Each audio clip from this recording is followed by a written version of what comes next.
Subcommittee will come to order. Good morning, and thank you all for being here. I ask unanimous consent that members not on the subcommittee be permitted to sit with the subcommittee at today's hearing and ask questions. Is there any objection? Without objection, so ordered.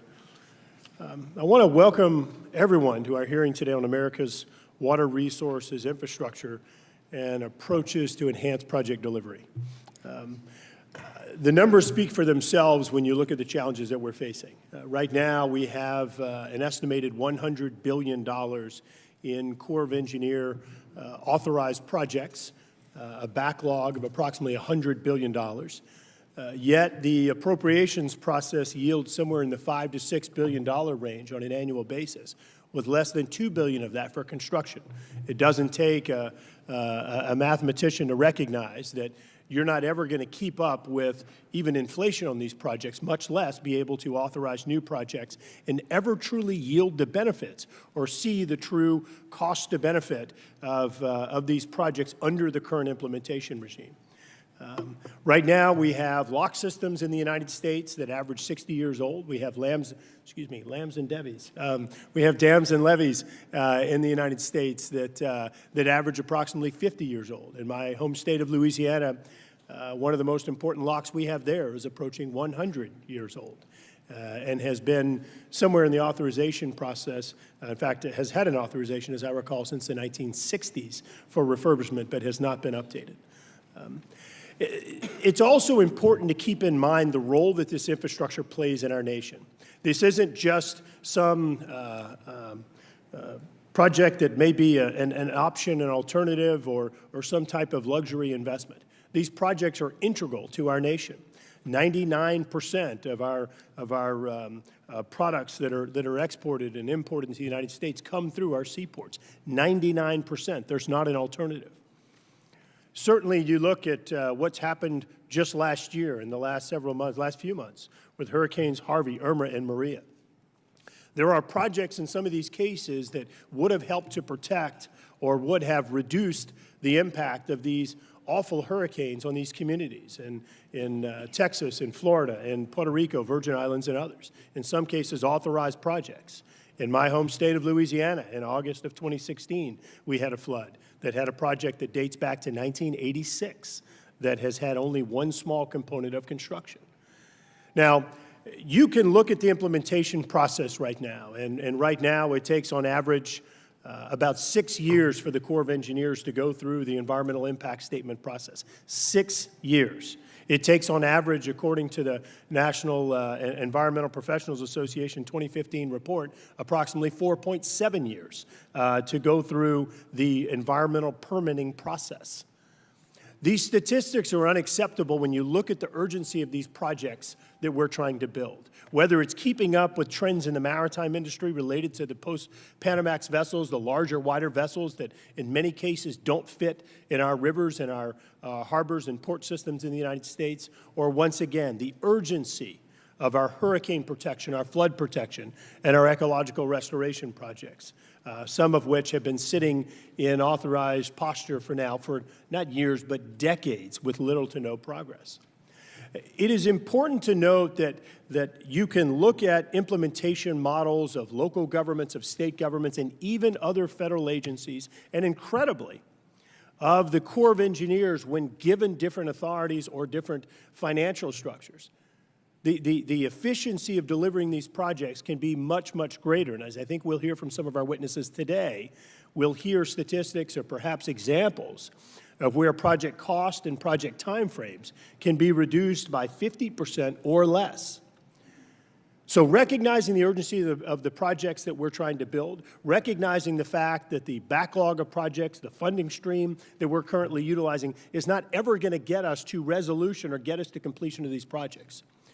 We are very happy to have representatives from the Corps of Engineers, from local government sponsors, from contractors, and from the Library of Congress's Congressional Research Service to share perspective and expertise with us on alternative project delivery and development and implementation processes. So I look forward to hearing from our expert witnesses today and turn to our ranking member for an opening statement. Thank you very much, Mr. Chairman, for holding the formal hearing on the development of new Water Resources Development Act for 2018. Let me first start by congratulating the chairman of the committee, Mr. Schuster, for his efforts to return to Congress the practice of approving a new Water Resource Development Act every 2 years. This, combined with significant project delivery changes within the Corps itself, has started to break the logjam for communities to benefit from the expertise of our nation's premier water resource agency, the Army Corps of Engineers. Yes, many challenges remain, but I'm hopeful that we will continue to improve and expand the Corps' ability to address water-related infrastructure challenges faced by each of our communities. And today's hearing highlights two of the challenges. How can local communities afford to pay for necessary navigation, flood control, water supply, and environmental recreation projects, and who gets to decide what projects are to be funded? On the latter point, I'm pleased that the President has opened the discussion on eliminating the moratorium on congressionally directed spending requests. This moratorium did not curtail spending, nor did it increase transparency. It simply transferred decision-making authority from locally elected individuals to executive branch employees in Washington, D.C. Like you, my constituents elected me to be their voice in Congress, and I know better what my communities need than the head of OMB. When this committee, under former Chairman Overstar, moved a bill in congressionally directed projects request, we did so in the light of day, with members' names associated with the request.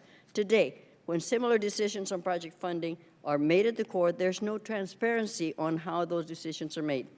I welcome continued discussions on the point and how we can restore greater local control and, of course, more transparency into funding decisions that we have today. On the issue of funding, we know that our communities constantly struggle to afford critical infrastructure investments, including water-related infrastructure to address their local needs. Yet, year after year, Congress fails to adequately help our communities with their critical infrastructure investments, in essence, telling our communities, you're on your own. This lack of predictability and sufficient infrastructure funding is the lead reason why projects take so long to complete. In fact, December 2016, the U.S. Department of Treasury released a commissioned report that concluded a lack of public funding is by far the most common factor hindering the completion of transportation and water infrastructure needs, affecting 39 of the 40 projects reviewed. I ask unanimous consent that an executive summary of this report be included in today's hearing. Without objection. Today, we will discuss alternative project delivery approaches, presumably under the guise that these alternative approaches will result in a great number of projects being constructed without a significant increase in federal funding. We will also discuss the option of public-private partnerships as one of these alternative project delivery approaches. I welcome the discussion because I suspect that P3s will make up a significant portion of the President's forthcoming infrastructure plan. However, a good starting point for the discussion picks up the work that this committee already done in a special panel on public-private partnerships in 2014. I highlight one of the points of the panel's final report. We concluded that, and I quote, regardless of the method of delivery or the source of financing, much the cost of infrastructure projects are borne by the public. There is no free lunch. Why is it relevant? Because there appears to be a widespread misperception that public-private partnerships increase access to financing available to local communities. Simply not the case.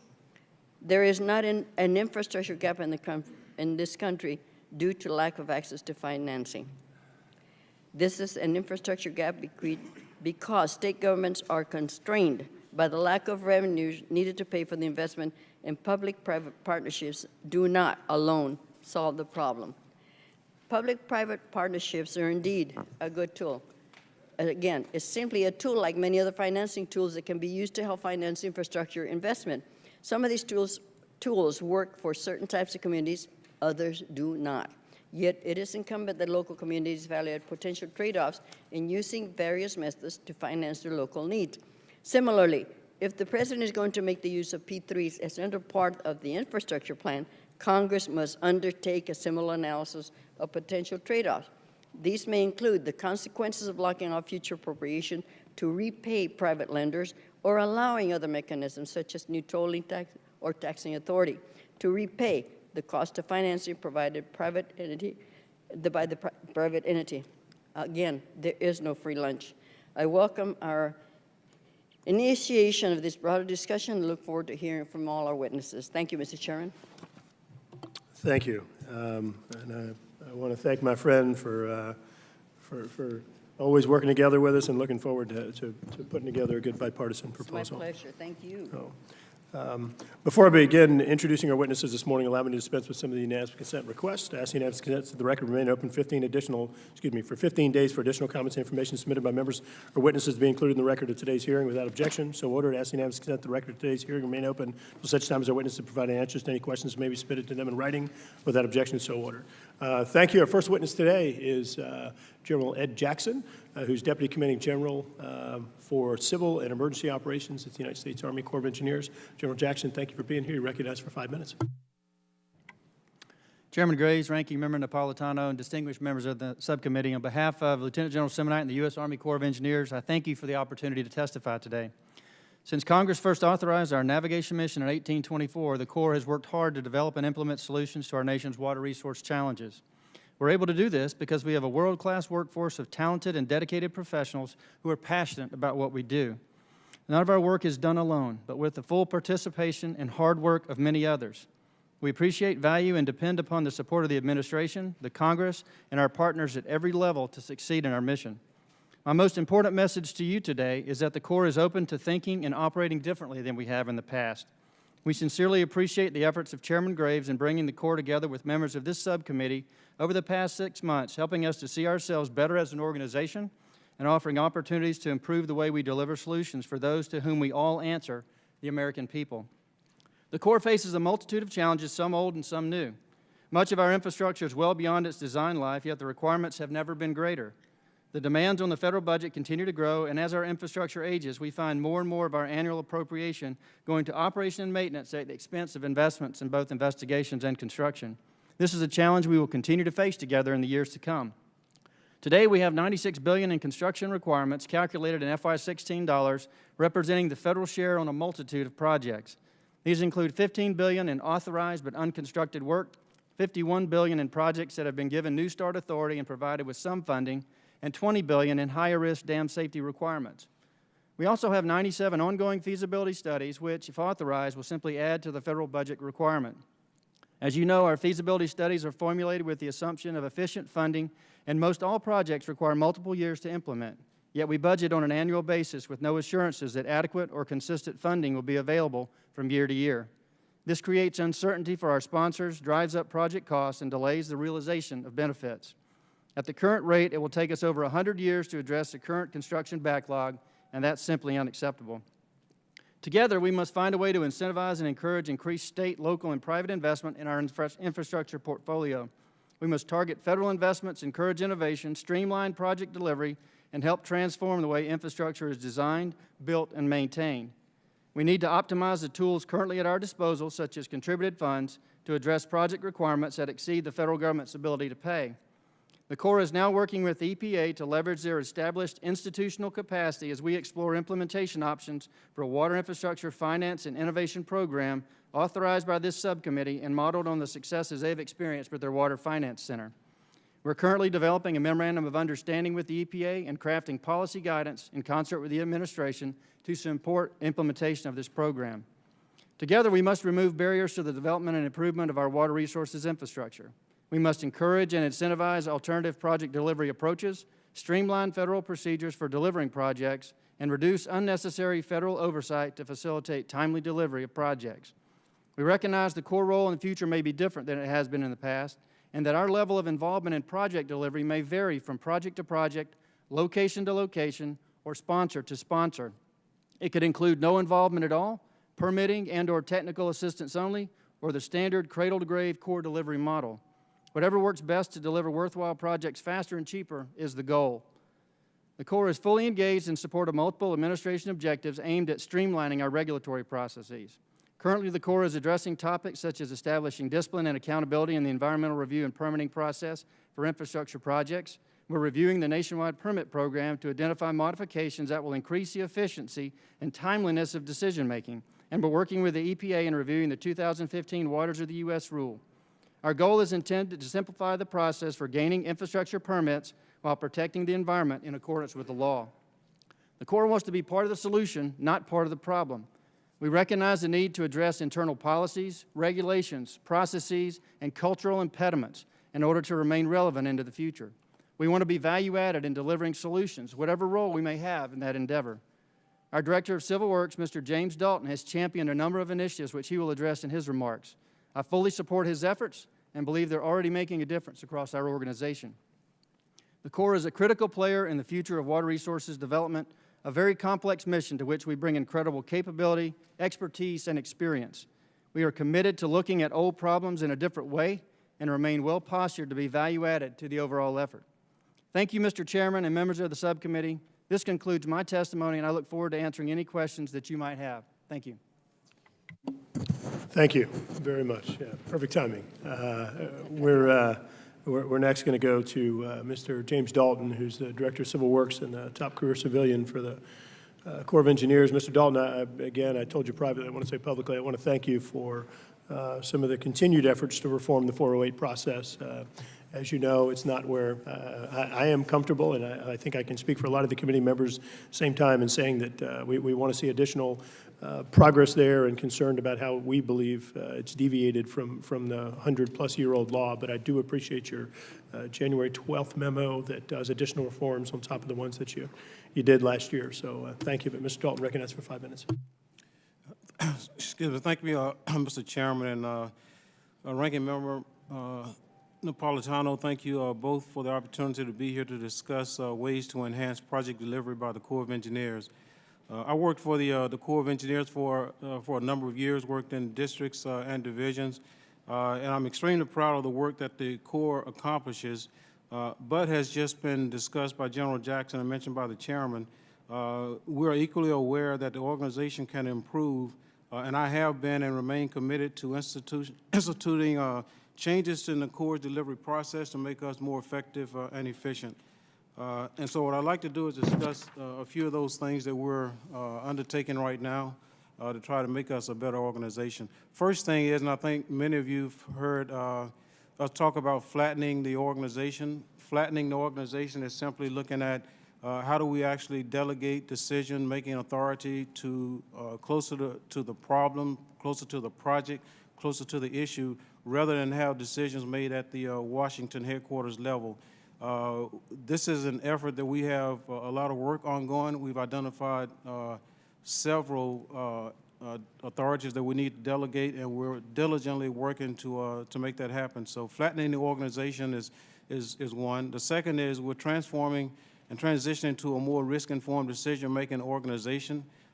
This is intended to help us to use professional and engineering judgment to make decisions rather than relying on lengthy analysis and modeling when that might not be needed or necessary.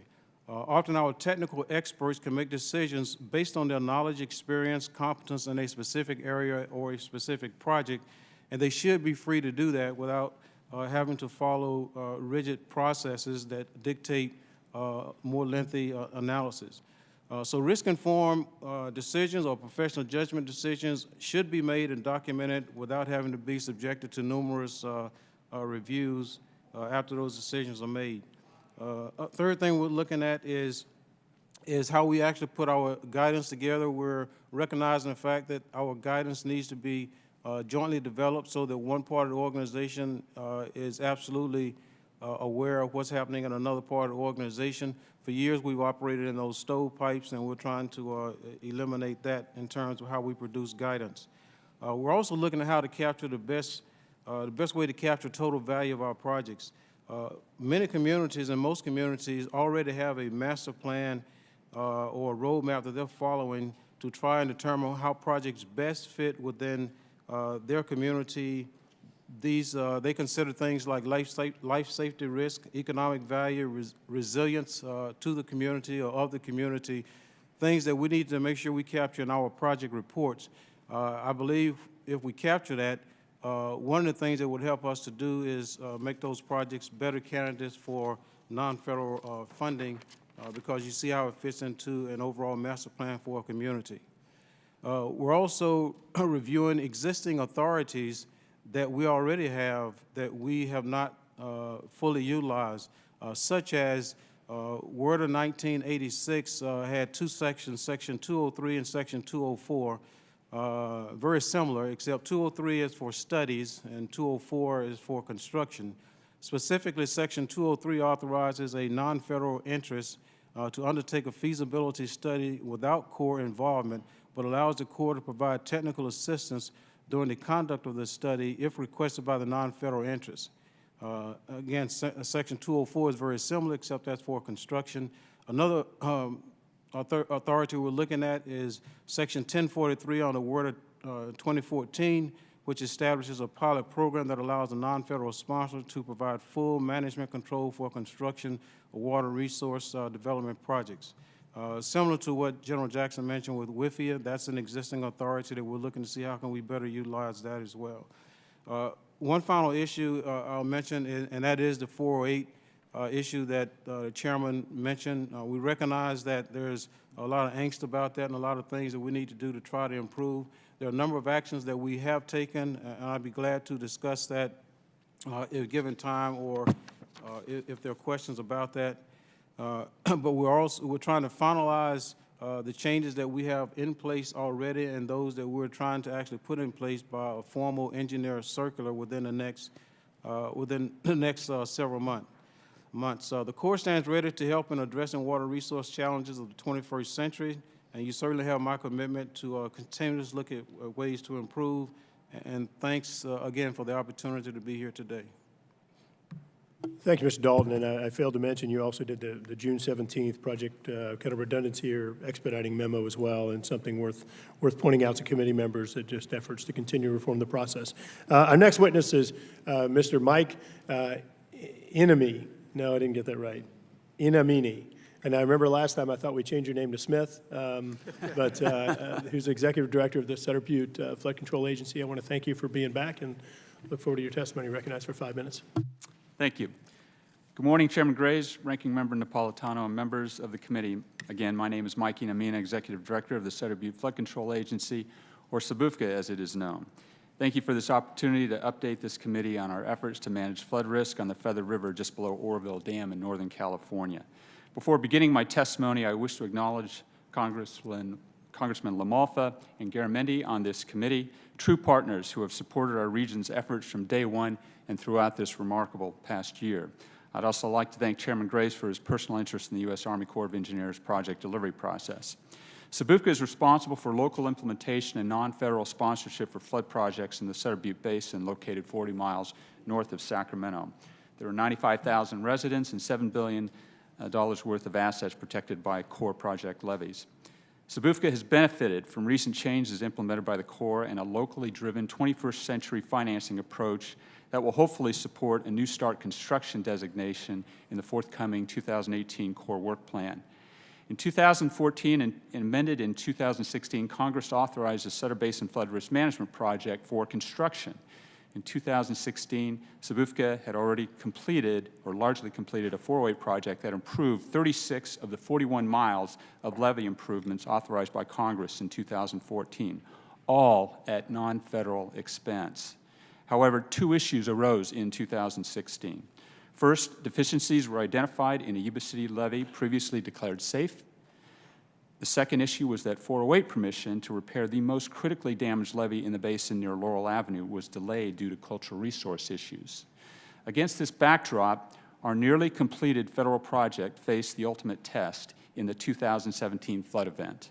Unimproved levees started to unravel, Oroville Dam spillways started failing, and 188,000 residents from both sides of the Feather River were given, quote, 1 hour to evacuate. A large state-local flood fight ensued.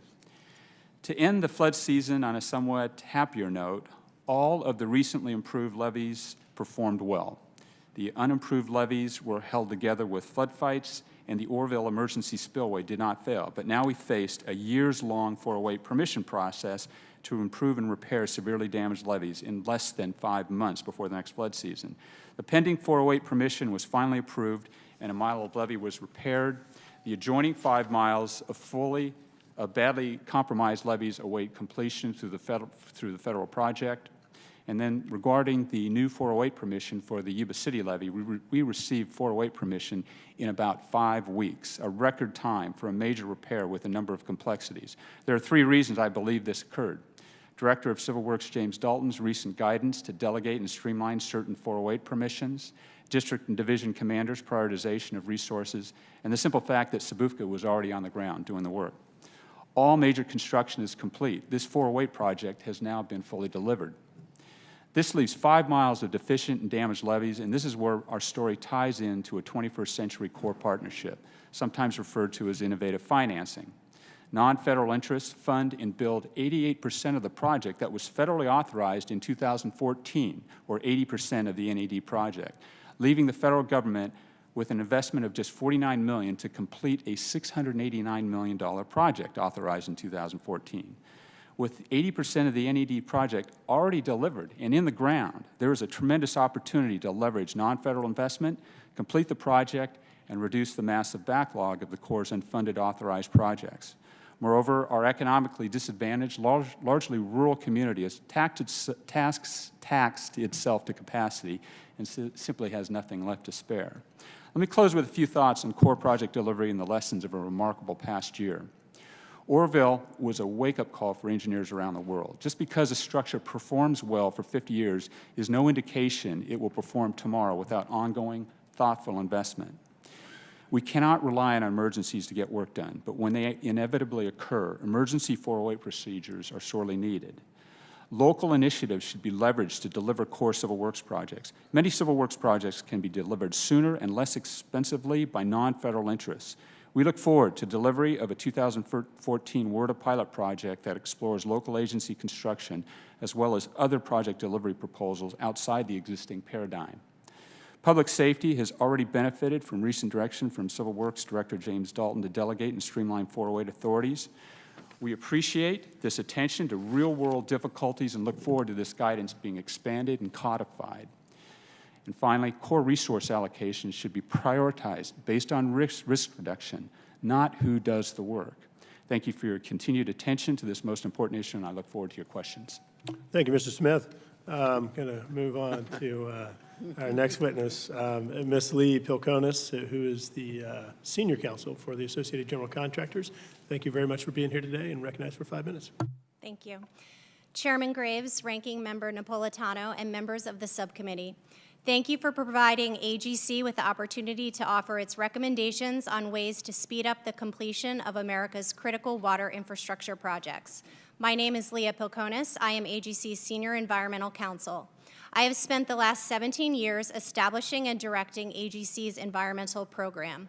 I've represented AGC's more than 26,000 member companies in dozens of environmental rulemakings by preparing comments, testifying at hearings, and sharing the industry's perspective at meetings with the Army Corps of Engineers, US EPA, and other federal agencies. I work closely with the in-house environmental managers of many of the nation's leading construction firms. I also support AGC's efforts to maintain up-to-date free resources on environmental compliance and sustainability that are open to the entire U.S. construction industry. AGC applauds this committee for its environmental streamlining work in WRDA 2014 and 2016, as well as the last 2 long-term transportation reauthorizations, MAP 21 and the FAST Act. We encourage you to build on this groundwork to further enhance efficiencies and tie up loose ends. Contractors find the federal permitting process to be cumbersome and uncertain. This uncertainty is driving up project costs because it's being priced into bids, and it is causing construction delays even after the contract is awarded. AGC's flowchart, seen on the monitors, diagrams the dozens of federal environmental approvals needed before a construction contractor can break ground on most large infrastructure projects. The chart shows that critical projects are getting caught on a NEPA treadmill. It also shows that time and money is being wasted on redoing various interagency consults, studies, and analyses. NEPA is triggered at the outset of major civil works projects. Each project normally requires an environmental impact statement that, on average, takes 4.6 years to complete, or up to 6 years. Each project also requires a Clean Water Act Section 404 permit, a process that carries on after the initial NEPA review. A 404 permit also triggers a NEPA evaluation. It can take another 2.16 years to obtain an individual 404 permit. And the list of required approvals goes on from there, as illustrated by AGC's chart. AGC recommends that Congress require federal agencies to follow a one federal decision process, so there is just one NEPA review per project that ends with a single record of decision issued by the lead agency. In addition, Congress should require a nationwide merger of the NEPA and Clean Water Act 404 permit processes. To reduce duplication, the environmental planning work performed during NEPA must satisfy the 404 permit requirements. There should not be do-overs of the Endangered Species Section 7 consults or the National Historic Preservation Act authorizations or the Coastal Zone Management Act consistency determinations, which are already a part of the initial NEPA review process. By realigning and enhancing engagement on the front end, federal agencies will meet their statutory responsibilities more efficiently in the long run. This will ultimately reduce costs and get projects underway faster. But Congress also must limit the scope of reevaluations. There must be clear standards for when a previously approved environmental document needs to be redone. Otherwise, projects face a continued threat of shutdown. And overall, Congress should enact a specific deadline for completing the entire approval process. The construction industry also has great concerns regarding the frivolous and obstructive litigation that is delaying and sometimes defeating proposed projects. AGC urges Congress to consider a reasonable approach to citizen suit reform to prevent the misuse of environmental laws. It's one thing to have a legitimate environmental legal concern. It's another to oppose a project based on not in my backyard issues. AGC provides more specifics on all of these opportunities in its written statement, as well as additional recommendations on ways to expedite the 404 permitting process without sacrificing environmental protections. Thank you again for the opportunity to testify, and I look forward to answering your questions.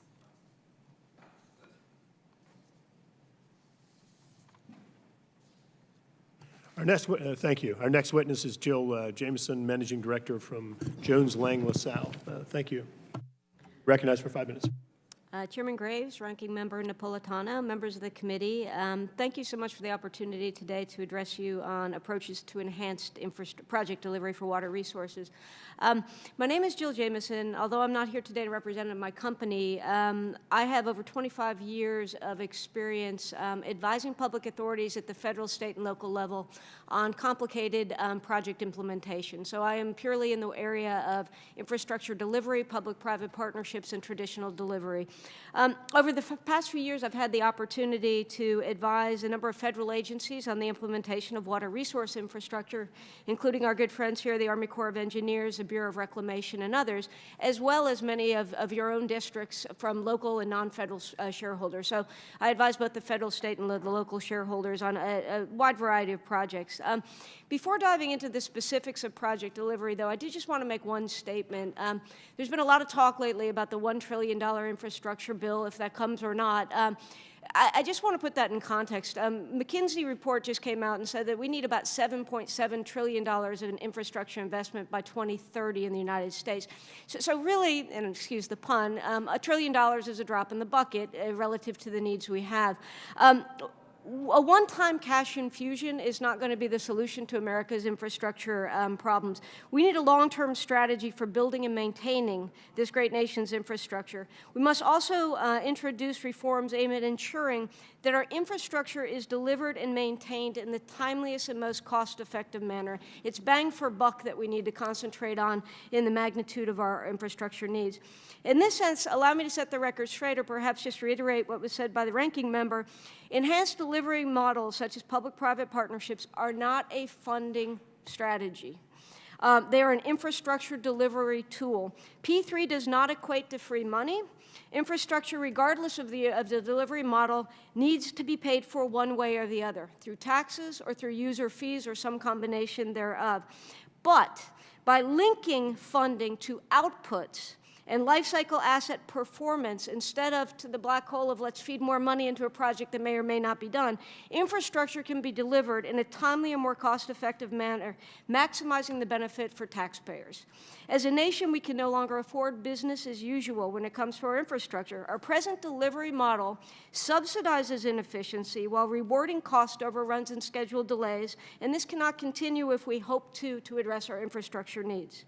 With regard specifically to water resources, with 25 years of experience in only project delivery, I can assert categorically and without reservation that our current infrastructure delivery system is fundamentally flawed.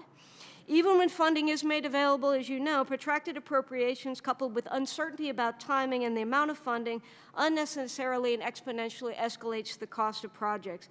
Projects that should be done to 3 to 4 years are taking 3 to 4 decades. Whether it is the Grand Prairie Irrigation Project, Olmsted Dam, we can talk for hours about examples of that. It should not take Americans a century to build a ditch. It simply should not. We can do this more efficiently. An estimated 9 out of 10 of our mega projects, which are estimated over $1 billion, are delayed, they are over budget, and they fail to deliver the public benefits that they were anticipating. 9 out of 10. 90%, that's not a great track record. So the value proposition of enhanced delivery models such as public-private partnerships is that they provide greater security in terms of cost and schedule risk, in particular through performance incentive by putting private capital at risk. You don't get paid until you deliver the infrastructure. That changes behavior.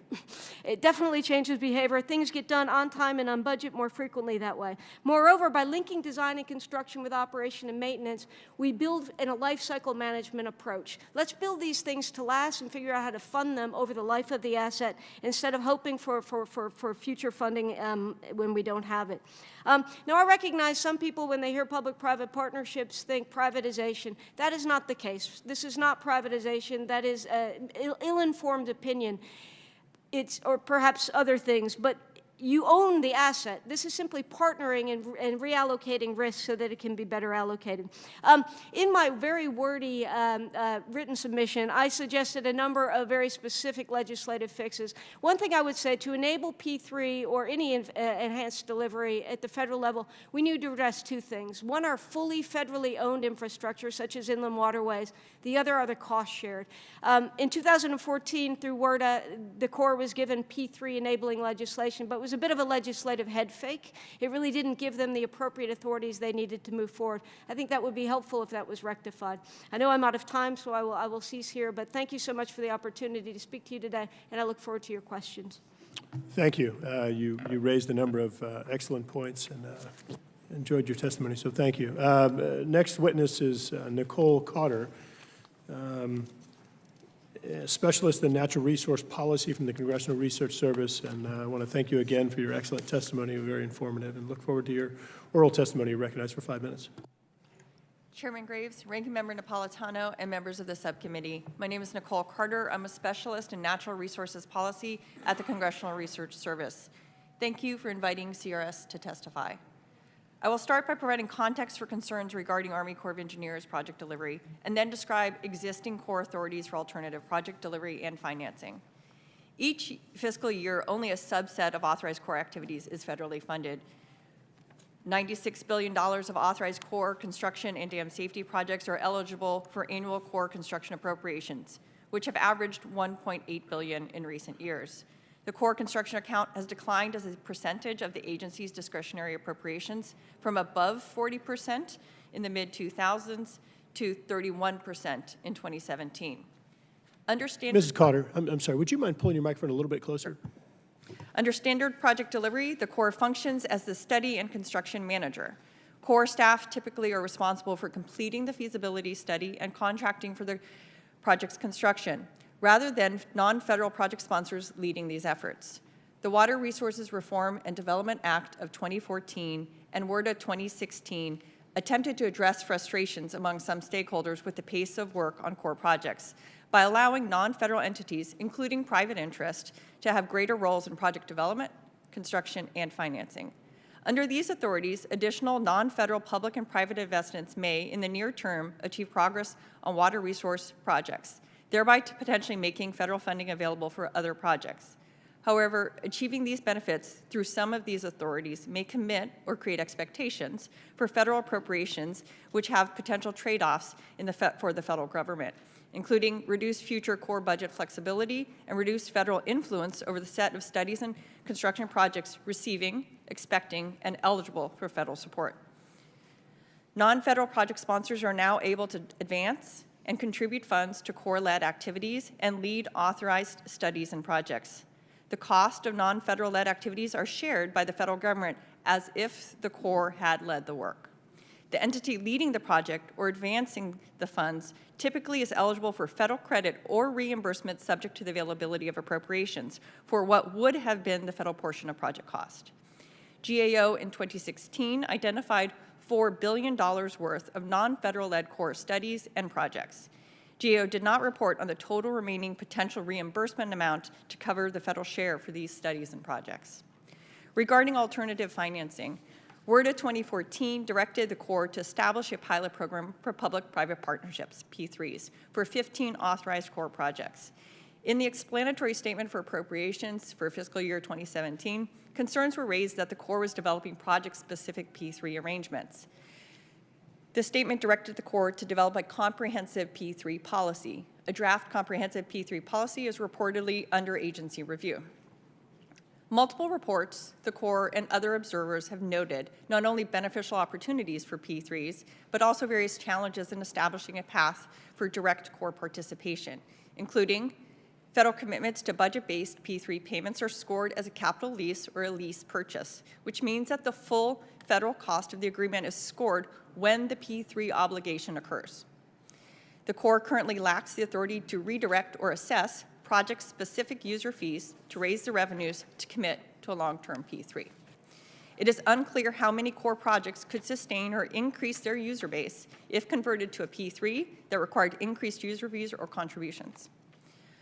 WRDA 2014 also authorized a program for the Corps to provide direct loans and loan guarantees for navigation, flood risk reduction, and ecosystem restoration, as well as other infrastructure through the Water Infrastructure Finance and Innovation Act, WIFIA.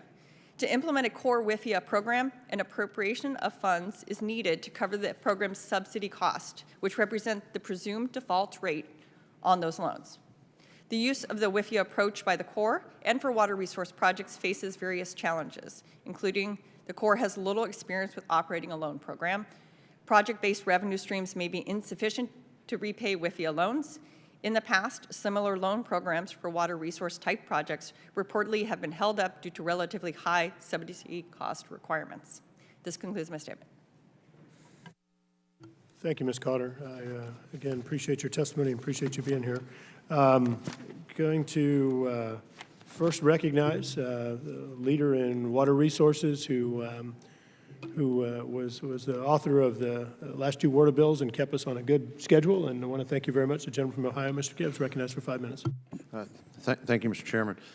General Jackson, I know that we know the Corps is undergoing economic reevaluation of the Sioux locks to build an additional lock in that complex. Due to the lack of alternative transportation modes for moving iron ore and other cargo to the Sioux locks area, the Corps is analyzing alternatives. This includes a rail connection from the Minnesota mines to Lake Michigan. The Corps estimated the cost to be less than $2 billion, although early estimates of this cost were 3 to 4 times higher than that amount. Could you provide me a description of how the Corps developed the $2 billion cost estimate? Sir, first of all, thank you for the question. Sioux locks, we recognize the significant strategic importance of Sioux locks. Just an update on Sioux locks, a major rehab report and a validation report were required for us to move forward on Sioux locks. The major rehabilitation report was signed in December of this past year, so just 30 days ago, so we're on schedule with that. The validation report is running a little bit behind. That's the economic update that helps us determine what the economic value is and helps us increase the benefit cost ratio, which will improve the budgetability of the project. So what we've done, I don't have the specifics of all the different calculations we've used, but I know that what we've tried to do is better understand the uniqueness of the material and the economic value that transits through the Sioux locks that may not have been captured in our normal process. And that's why we're working to do subsequent work on the economic side to make sure we capture that. We believe that benefit costs will increase in the budgetability, which gives us a better chance of getting the funding we need to do the work required there. And the major rehab report will also allow us to make a good case for what we believe are two of the larger size locks, which is what we want to have as an end state going forward with Sioux locks. James, do you have anything else you want to add to Sioux locks? No. Excuse me, no, with regard to the cost estimate, I was there at the site about a month ago, and one of the things that I had asked was to get the details on it, which I'm waiting to take a look at. But what we're trying to do is expedite, as General Jackson said, the validation report, which is looking at the economics. I think that we could probably do a little better than what the current schedule is. When do you expect that to be completed? Well, right now, I think we're looking at next year for that. But what I was trying to do is see if we can get that done within the next few months. And so that really is the it's kind of a long pole, if you will, in the tent of moving forward on this. Yeah, because it's been an issue with me, as you know. And I know the coffer dam was built years ago, and we're, still going through all these studies. General Jackson, WIFIA, was reauthorized. I've been working with my colleague from Florida, Representative Mast, on the reauthorization of that. But can you elaborate how the Army Corps put into action goals laid out in the WIFIA 17, so we can get going on that? I know there's some other comments that were made in testimony in this. So can you just elaborate how you're trying to move forward for the Corps to implement WIFIA provisions? Congressman, yes, sir. Thank you. We're taking an active role now in trying to develop. We've been working long with the EPA on a potential memorandum of understanding. We recognize that the Water Finance Center that they have is tested. It works. They have competencies that we don't have. And what we want to do is try to figure out a way to use the competencies that they have to jumpstart our program and then help us better shape a program very similar that we can then incorporate into the Army Corps of Engineers and run. I appreciate the discussion on the extension of the WIFIA authority. I think that's key. I'm not sure why it's taken us so long to take advantage of the opportunity that Congress has given us, but certainly in our discussions across the Corps now, within the administration, there's support for us to move forward on that. We're developing policy guidance right now with the administration, as I mentioned in my remarks, to try to help us administer this and do this right.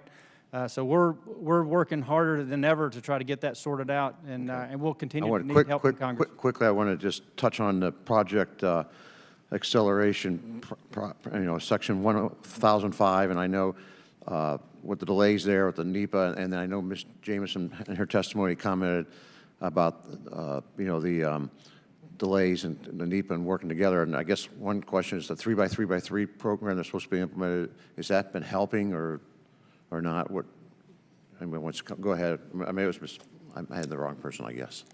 Sorry. Well, I commented on the NEPA delays, but I'm not sure I'm familiar with the 3x3 program. Oh, okay. The 3x3 program is a program instituted by the Corps where studies to be done in 3 years or less, no more than $3 million, and at different levels, the district level, the regional level, and the DC level would be working in conjunction, not consecutively, but concurrently. And that was supposed to speed up projects Okay, feasibility by about 50%, studies, I believe. Feasibility studies? Chairman Gibbs, if I may, I think we could, as a local project implementer, we were the pilot project for what later became 3x3x3 in order to address your question. That's the planning component of the execution of a civil works project. We were probably, because we were a pilot project, and this is for the Cedar Butte Basin, we were probably an example of where it did work, where a project, a feasibility study that literally would have taken decades, and in our case, this feasibility study was going forwards, it was going backwards, it got stalled for literally a decade. When this pilot project came out, which later became 3x3x3, the Corps delivered. Okay. They got it out. Okay, thank you. I'll yield back to the Chairman. Thank you. I'm going to turn to Ms. Napolitano, recognized for 5 minutes. General Jackson, as you know, in July 17, Ranking Member DeFazio submitted several questions to the Corps and the Assistant Secretary of the Army in relation to subcommittee hearing from that month. It was now January of 18, 6 full months, and after the questions were submitted, we haven't gotten an answer. It's not really acceptable. I understand you. We take our oversight role very seriously, and the lack of a timely response by the Corps and the ASA's office call into question this administration's commitment to transparency and congressional oversight. Do you agree that 6 months is too long? And what steps will you take to ensure that the congressional question, both from the majority and minority, are made on a timely basis? Congresswoman, I want to tell you that answering questions to this committee and any member of Congress is top importance to the Army Corps of Engineers and the administration. I'm not exactly sure what the status of those QFERs are, but I will find out and get them moving and get a response back to your staff right after this hearing. Would you please? I'd appreciate it, and I'm sure the chairman would appreciate it. Also, the central theme of today's hearing is alternative project delivery mechanism, especially pertain to funding of course project and studies. As you know, I've made a point of the lack of consistent and available appropriations to the Corps, which has resulted in fewer Corps-led projects being undertaken, and communities are struggling. In response, Congress has provided new or revised authorities to allow local sponsors to contribute or accelerate funds to the Corps for projects and studies, or take over planning and construction altogether from the Corps. And in your current portfolio, what percentage of the Corps projects and studies are being pursued under traditional models of appropriated statutory cost-related federal funds? And then, of course, begs the question, what percentage of projects are being pursued with advanced or contributed funds? We need a breakdown. And what projects are being pursued under Section 203 or 204, 203 or 204 of ORDA 686. We've had concerns using alternative methods for addressing federal share Corps projects that can skew the priorities of the Corps, in essence allowing projects from wealthier communities to proceed because of contributed funds were made available. How does the Corps safeguard against allowing contributed funds to change the Corps' priorities? It's a mouthful. Those are a lot of questions, Congressman. I don't have the answers to the specific numbers of 203, 204, contributed funds, accelerated, and advanced funds. I can get that, and we'll respond to that as quickly as we can to you and your staff and the members of the subcommittee. As both James and I mentioned in our testimony, we believe that those are authorities that need to be used more. We need to spend more time and execute those and make those more, incentivize folks to use those capabilities more than we do today. So we're committed to moving forward and trying to make it easier for project sponsors to engage with the Corps and use those authorities to get projects delivered. Thank you. Ms. Jamieson, some outside groups are being critical of the P3 model because it can entail a potential loss of local control. And it could result in decreased labor standards for long-term maintenance concessions, could result in what might currently be public information being transformed into confidential and proprietary information that would no longer be available.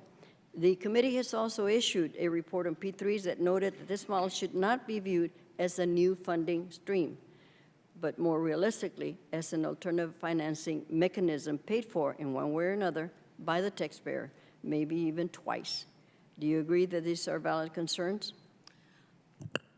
Thank you for the question. It's very hard to generalize when you talk about P3 because every contract is very different. And so it would be incumbent on the administration, I think, or the federal agencies, if they were to engage in P3, to make sure that those concerns are addressed. So often, and in California, University of California, Merced, it's not a water project, a very large P3 that was recently done. Labor concerns were paramount in structuring the deal, using project labor agreements, making sure the unions were engaged in part of the solution. So P3 does not need to come into conflict with labor, and if done right, it will not. In fact, it will enhance them.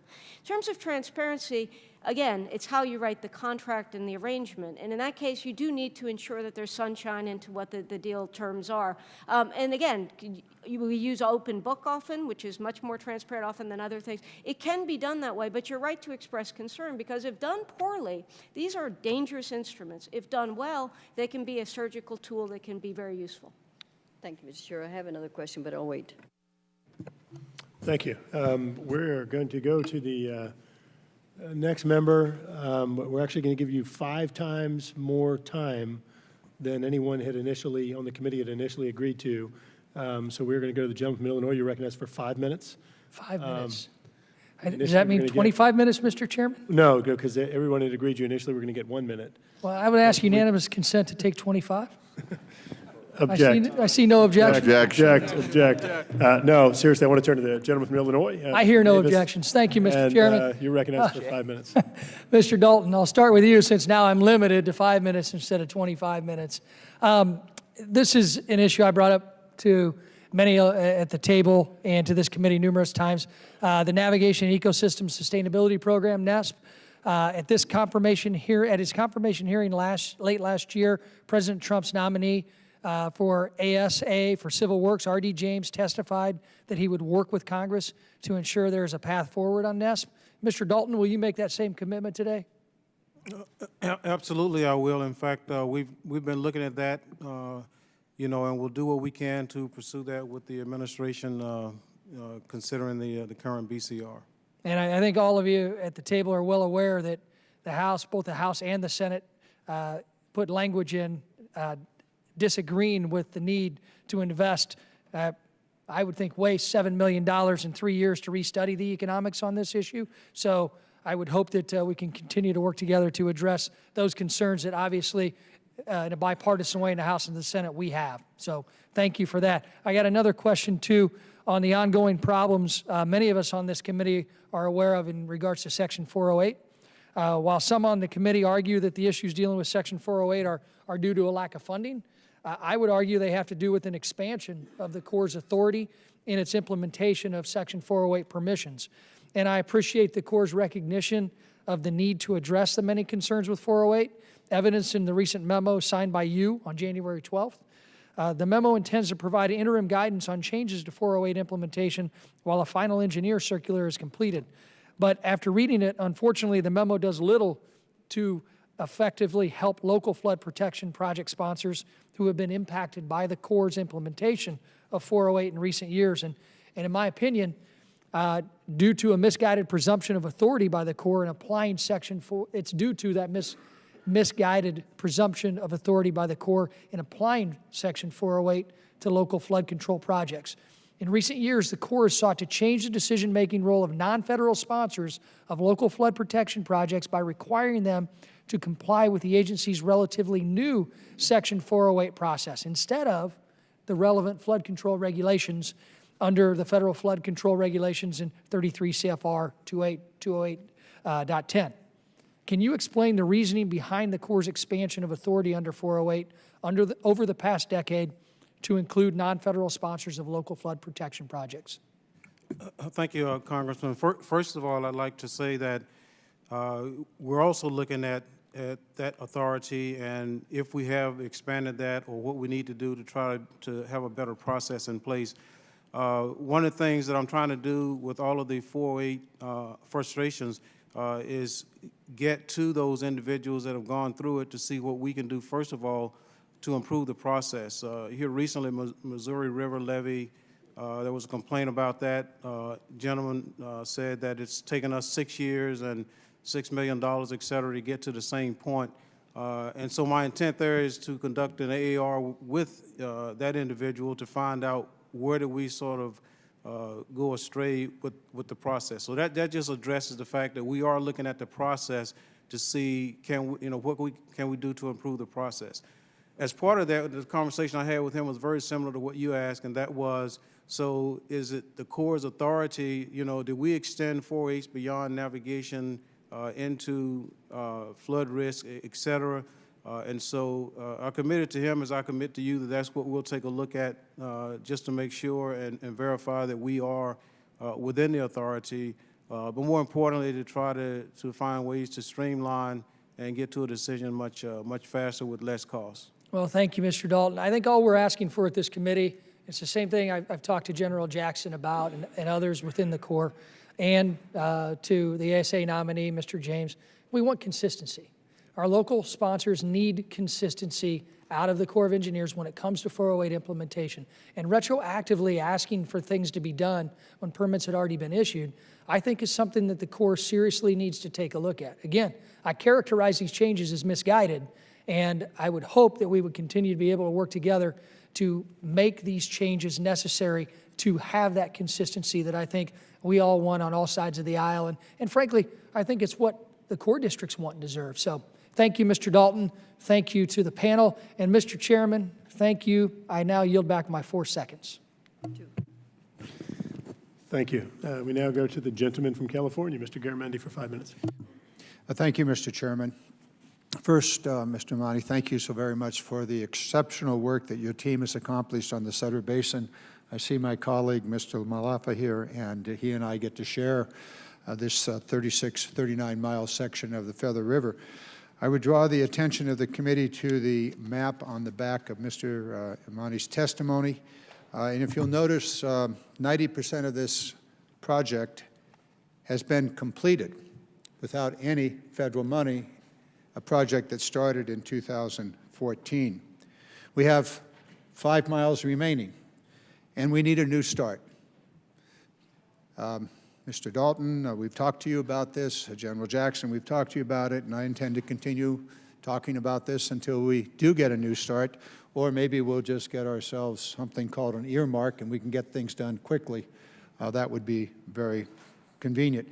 I would point out that this project, thus far, 90% of it, 100% local funding. This is innovative financing to the fullest extent. The remaining 5 miles, we need about a new start and about 49 million federal dollars, 25 million local dollars. So we ought to get this thing finished because we have another 22,000 people at risk, and if it's a really big flood, it may get to 100,000. Mr. Amani, thank you so very much for your work on this. If you had a new start in this fiscal year, when would you be able to complete this project? Well, this would be a core project. We believe it could be completed within 2 federal fiscal years by 2019. One and done, all of it within 5 years? We believe, we're not the experts on this, but we believe this is a great candidate for a one-and-done project, yes. Great, thank you very much. I want to now turn to the disaster supplemental and bring the attention of the full committee to the disaster supplemental. It is this is the third supplemental. This is a $10 billion Corps of Engineers program in the disaster supplemental. We've just heard what local people are willing to do, at least in California, and I suspect in other parts of the nation. However, the disaster supplemental has a very special opportunity for certain parts of the nation. The bill, as presented, waives cost-sharing requirements for ongoing core projects, ongoing core studies, and new core studies, and ongoing construction projects. That's $10 billion with no local participation. We just heard about a local participation in California, which will be 90% local. What does this mean to other projects around the nation?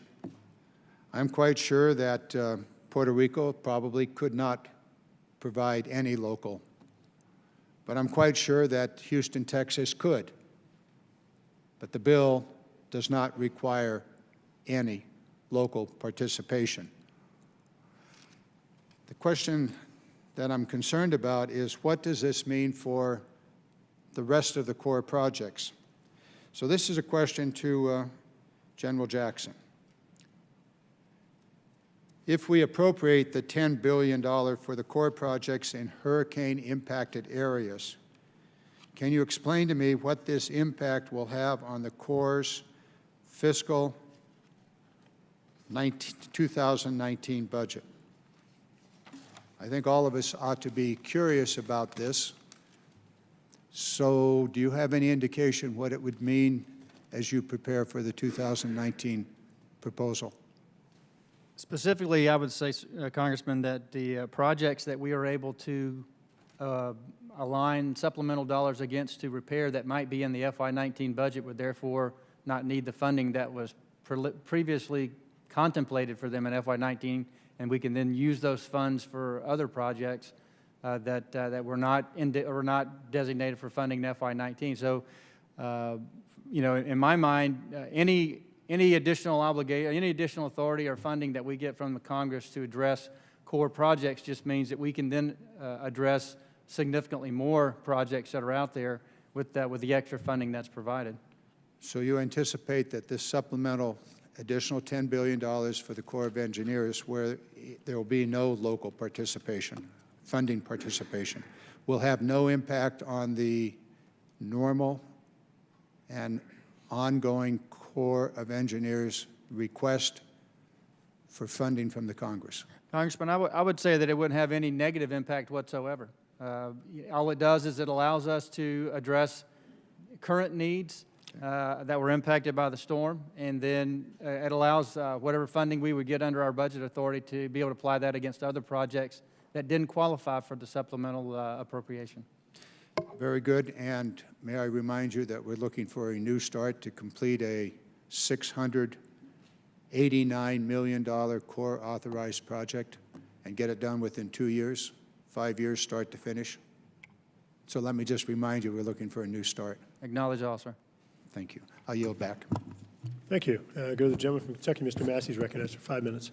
Thank you, Mr. Chairman, and thank you for this wide array of witnesses that are very relevant to the topic. I want to thank Ms. Carter from CRS. I think we should have a witness from CRS at every hearing because they are a very reliable and consistent source of information for us. The people on the dais here change over the years, but the policy remains consistent a lot of times, and when you try to go and find out what happened before we got here, the CRS report's a great resource. They're also a good reminder of what was in the bills we passed when we were here. And your testimony actually informs my question, Ms. Carter, and my question is going to be for the Corps, actually.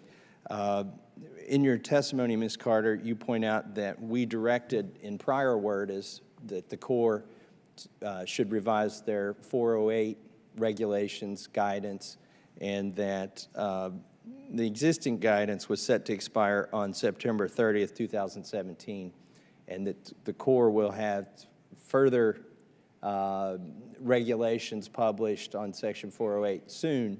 When can we expect the 408 regulation, the updated versions that implement the things that were prescribed in WRDA 2016? Thank you, Congressman. So we intend to have that engineer circular, that information published no later than mid-year this year, summer this year, and I'm working to try to get that out sooner. The memorandum that the chairman referenced was just to lay out and make sure that we knew what we wanted to include in that circular. There's a few pieces that we need to pin down, but the intent is to get it done this year by summer. Ms. Pukanis, I was fascinated by your flow chart here. As an engineer myself, I realize these things can get pretty complicated, but I just want to ask you in general, how do we simplify this flow chart that you showed us? Because hopefully simplification would mean quicker approvals. Yes, absolutely. Thank you for that question. We offer several recommendations in our written testimony, but to just cite a few, we're looking for ways to reduce duplication and overlap without sacrificing environmental protection. So some of the main things that we think would really streamline the process would be for a nationwide merger of the NEPA and the 404 permitting processes, because those two processes take the longest time and are the most costliest. So with a merger of those two processes, when the agency, so the Corps, is engaged in the NEPA process, they would be ensuring that the information that's collected, so the environmental documentation, so the studies that are being done, the analyses, the mitigation that's being decided, that it will be sufficient to satisfy the permitting requirements so that you don't have a lot of what I had said were do-overs with the interagency consults related to ESA, coastal zone determinations, historic and cultural property issues when you go to do the permitting process. But then what's very important also is for Congress to determine what is a material change that warrants re-looking at approved environmental documents. Because there are a lot of re-evaluations that are being done for changes that are really very small and not significant changes to the construction project, and that causes a lot of duplication. Ms. Jameson, I appreciate your realistic appraisal of P3s. They are not a panacea. Money doesn't magically appear just because you have P3 funding, but their intended purpose, I think, is to align the incentives correctly and in the right timeframes. I'm interested in the fact that where to 2014, we prescribed, as Ms. Carter pointed out, 15 pilot projects, and it doesn't seem like we're getting very far on those pilot projects. To use a river term, I think we hit a snag. Again, I want to ask the Corps, either Jackson or Mr. Dalton, where are we on those P3 projects? Was there going to be, I know Congress, I think we're at the point now where Congress is looking for more guidance. And so where are you in that process of providing us guidance? Congressman, I'll answer that one. We have one P3 project, that's Fargo-Moorhead project up in North Dakota. Is that out of 15? Pardon me? One out of the 15? It's one out of the 15, right. Okay. So the rest of them, we've evaluated a number of other projects, and for whatever reason, we're not able to develop a project that would meet all the P3 parameters, didn't have the right funding mechanisms or sponsors that were available to be able to do a project under a P3 construct. But Congress also came back to us and said, hey, look, you need to, in the administration, develop a P3 policy. We got the Fargo-Moorhead project approved. We got it funded in the work plan, but we don't really have any policy guidance that the administration has approved that allows us to really discuss and frame up how we will actually select and then fund in the future P3 projects. And so that's a work in progress, something we're working with the administration right now, and that's what's left to be done to move forward on P3s. All right, we'll anxiously await that. I yield back. Thank you. Gentlewoman from Texas, Ms. Eddie Bernice Johnson. Recognized for 5 minutes. Thank you, Mr. Chairman. And let me thank the witnesses for being here and express my appreciation for the work that the Corps does do, and I know that the work is getting further and further behind. There was a recent U.S. Department of Treasury Commission study found, and I quote, "A lack of public funding is by far the most common factor hindering the completion of transportation and water infrastructure projects, affecting 39 of the 40 projects reviewed. In the beginning of 2017, the Harbor Maintenance Fund had an excess balance of more than $9 billion.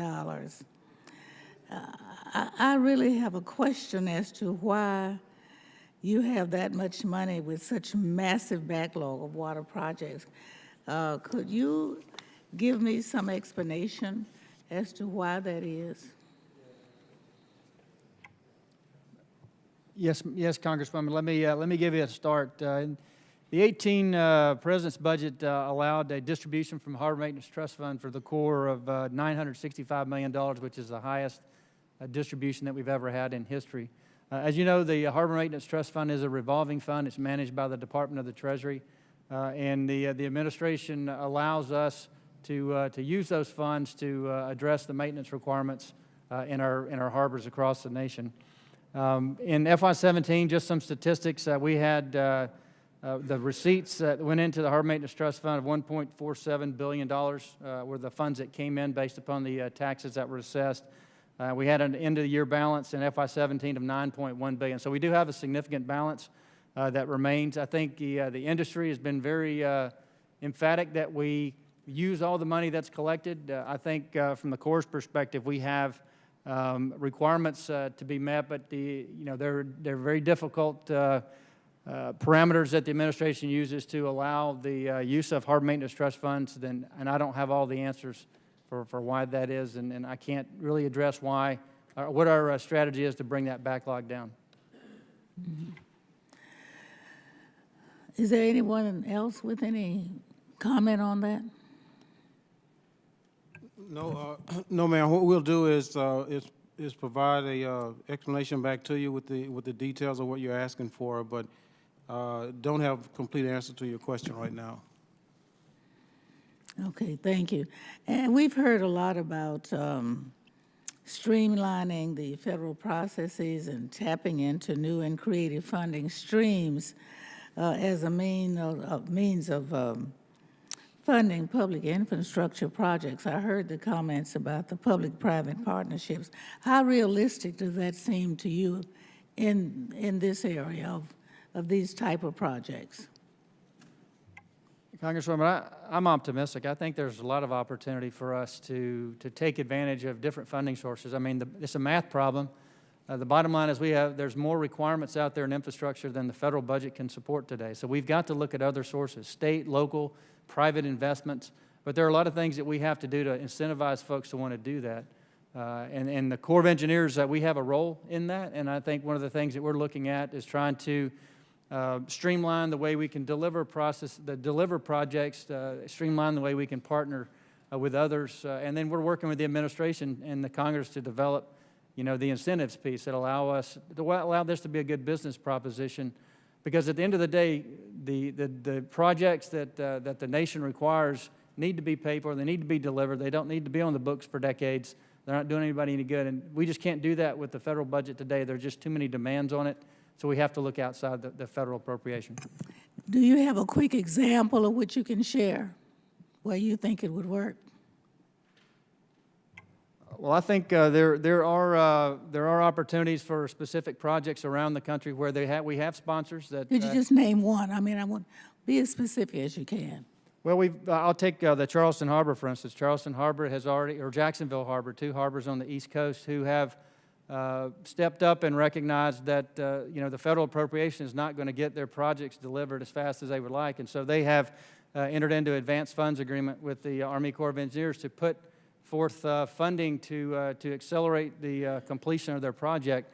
Under the advanced funds agreement, they're eligible for reimbursement, so the administration will work to do that. That's the commitment that the administration makes. But that's an example of an alternative funding arrangement that's been executed that today is in the works, and 2 projects will get done as a result.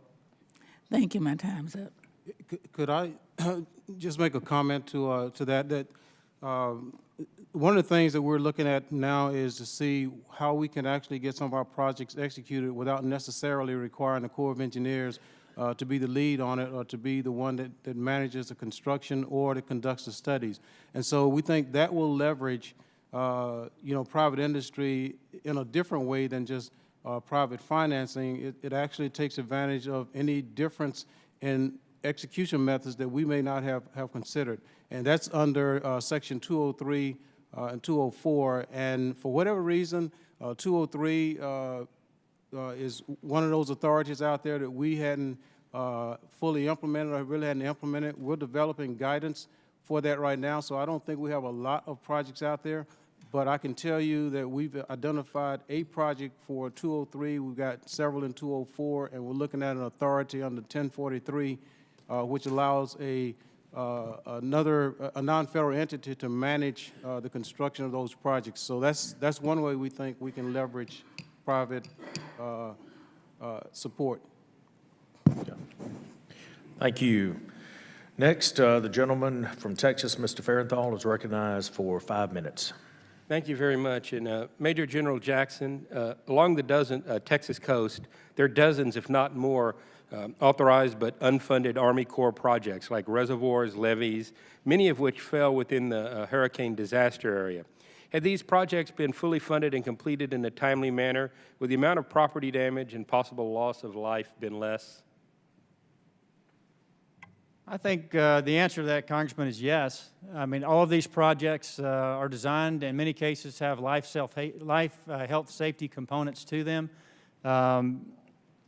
Without going into very specifics, I wouldn't know how to actually quantify that per project. But I think that projects that we recommend to Congress for an investment decision have all the components that you just described. And how do you think the current backlog of Corps projects, $96 billion of projects waiting to be done across the country, I mean, that's got to be stuff you guys stay awake and worry about and keep you busy. Is the fact that there's so much stuff undone in the normal course of business, is that going to interfere with the disaster recovery efforts and emergency repairs made necessary not only by Harvey in Texas, but by Irma and Maria in other parts of the country? Congressman, the answer to that is no. We're fully funded under the Stafford Act right now to address the requirements that we've been asked to perform under mission assignments from FEMA, both in Texas, Florida, the U.S. Virgin Islands, and Puerto Rico. And so that work will go on, and it goes on with the support of a multitude of Corps of Engineer employees from across the country. We leverage our whole workforce, all 33,000. But what about availability of assets to do that, be they core assets or, in the case of reopening waterways, the availability of dredges?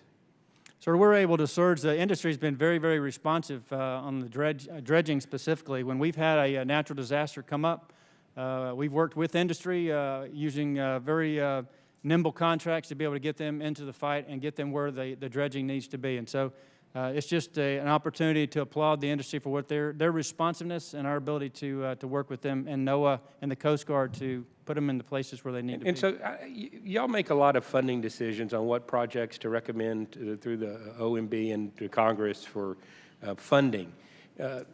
I know there's a traditional cost-benefit analysis associated with that. How does safety come in? For instance, I have a project that's very important to me, the widening and deepening of the Port of Corpus Christi. It's going to have a huge economic impact on the area that I grew up in and live in. But it's probably not going to save anybody's life. Fixing some of the Houston area reservoirs might actually save lives. How does that factor in y'all's decision for funding? Congressman, I believe that when we make project recommendations or budget recommendations to the administration, it includes due consideration of all the life, health, safety issues. And certainly, even if a project doesn't have a benefit-cost ratio that we believe, based on budget guidance that we receive, makes it a budgetable candidate, we still recommend these projects based upon the need of the people in the location where they're proposed to be built. So I think we do consider that. We do make those recommendations as part of our budget submission for the administration to consider with all other factors. And then, General, I've got one more for you that I'm going to also ask a couple other members of the panel. What effect do you think would repealing the ban on earmarks, how would it affect the Army Corps' effectiveness and efficiency and the timely delivery of projects?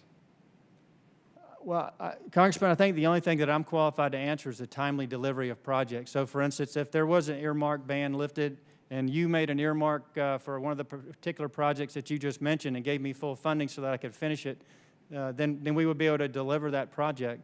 And it would not necessarily compete as projects do today across the full spectrum of the portfolio that we manage that's represented in the $96 billion that we referenced. So in that particular case, for a unique spot on the globe, that's... I'm running out of time, and I appreciate that input, but I did want to get Ms. Filconis and Ms. Jameson's answer to that question as well. A microphone, please. Sorry about that. In terms of if full funding were provided earmarks, yeah, I mean, it certainly, it's earmarks whether it's spread out over many years or up front, but it can be integrated into a P3 through availability payments and other things, so yes, it could be helpful in delivery. Ms. Filconis, did you have anything you wanted to add? For our members, it's just important to see the full use of the trust funds being put for their intended purpose and that the funds aren't diverted for other uses. All right, thank you very much. I see my time has expired. Okay, next we recognize Mr. Lowenthal for 5 minutes. Thank you, Mr. Chair, and I thank you, the Chair, also for holding this hearing. And I think we can all agree that the Army Corps and Congress should look for better ways to make sure that needed projects are delivered to our communities without added delays and without additional expense, and that we look for ways of creative financing. But I want to return to one of the focuses of this committee, and that's on the issue of regulatory streamlining. And first, I'd like to, ask permission to enter into the record a recently completed paper by the Center for American Progress entitled "The Benefits of NEPA," if I may enter that into the record. Thank you. Without objection. Thank you, Mr. Chair. You know, as we engage in the issue of regulatory streamlining, we must make sure that these efforts do not erode the landmark protections and the processes that ensure that large infrastructure projects are planned and constructed with care for our environment and protection of our local communities. For example, in my district, I hear quite frequently how NEPA and other environmental laws have enabled better decision-making, and how these processes have often saved a project time or money and have helped to find innovative solutions to difficult problems. So, for example, in the Everport project, which is a port expansion at the Port of Los Angeles, which is just immediately adjacent to my district, during the NEPA review, the EPA expressed concerns about the project's air quality and the human health impacts, particularly on low-income and minority communities that happen to be immediately surrounding the port. In the final EIS, the Army Corps strengthened an air quality mitigation measure to specify that all the dredging equipment be electric, a provision that reduced the project's construction emissions while still allowing the project to move forward. You know, this certainly can't be the only example of how NEPA has produced a win-win for both the economy and the environment. So my question is to Ms. Carter, to General Jackson, or to Mr. Dalton. In your experience, how does the NEPA process work on the ground? If some critics are to believe worthwhile projects are delayed for years by fringe activists who have no attachment to communities, I'd like to know if that's really true or not. And I want to follow, especially in the answer from Ms. Carter, that a recent review by the Congressional Research Service, this follows up on a question from my colleague from Texas, that said that you've investigated the cause for delay of project development, and you found that in of the 40 projects reviewed, this may have been the Department of Treasury Commission study. Both CRS and the Department of the Treasury have commissioned a study, that 39 of the 40 projects that were reviewed, the real delay is funding, not NEPA. So I'd like to ask you, here, what happens on the ground? Is NEPA a major cause of project delay? And what are your experiences on the ground with how NEPA actually works? I'd like to hear. And what recommendations would you make to us about that? Thank you for the question. As you know, CRS does not take a position or make recommendations. The study that you identify is the AECOM study, the Commission for the Build America Investment Initiative. It reviewed 40 projects and identified through that review what were some of the principal elements that were affecting the project being able to be delivered. And the first one identified was federal funding, consensus was another one, and the fourth one was regulatory issues. But that's relevant to those 40 projects.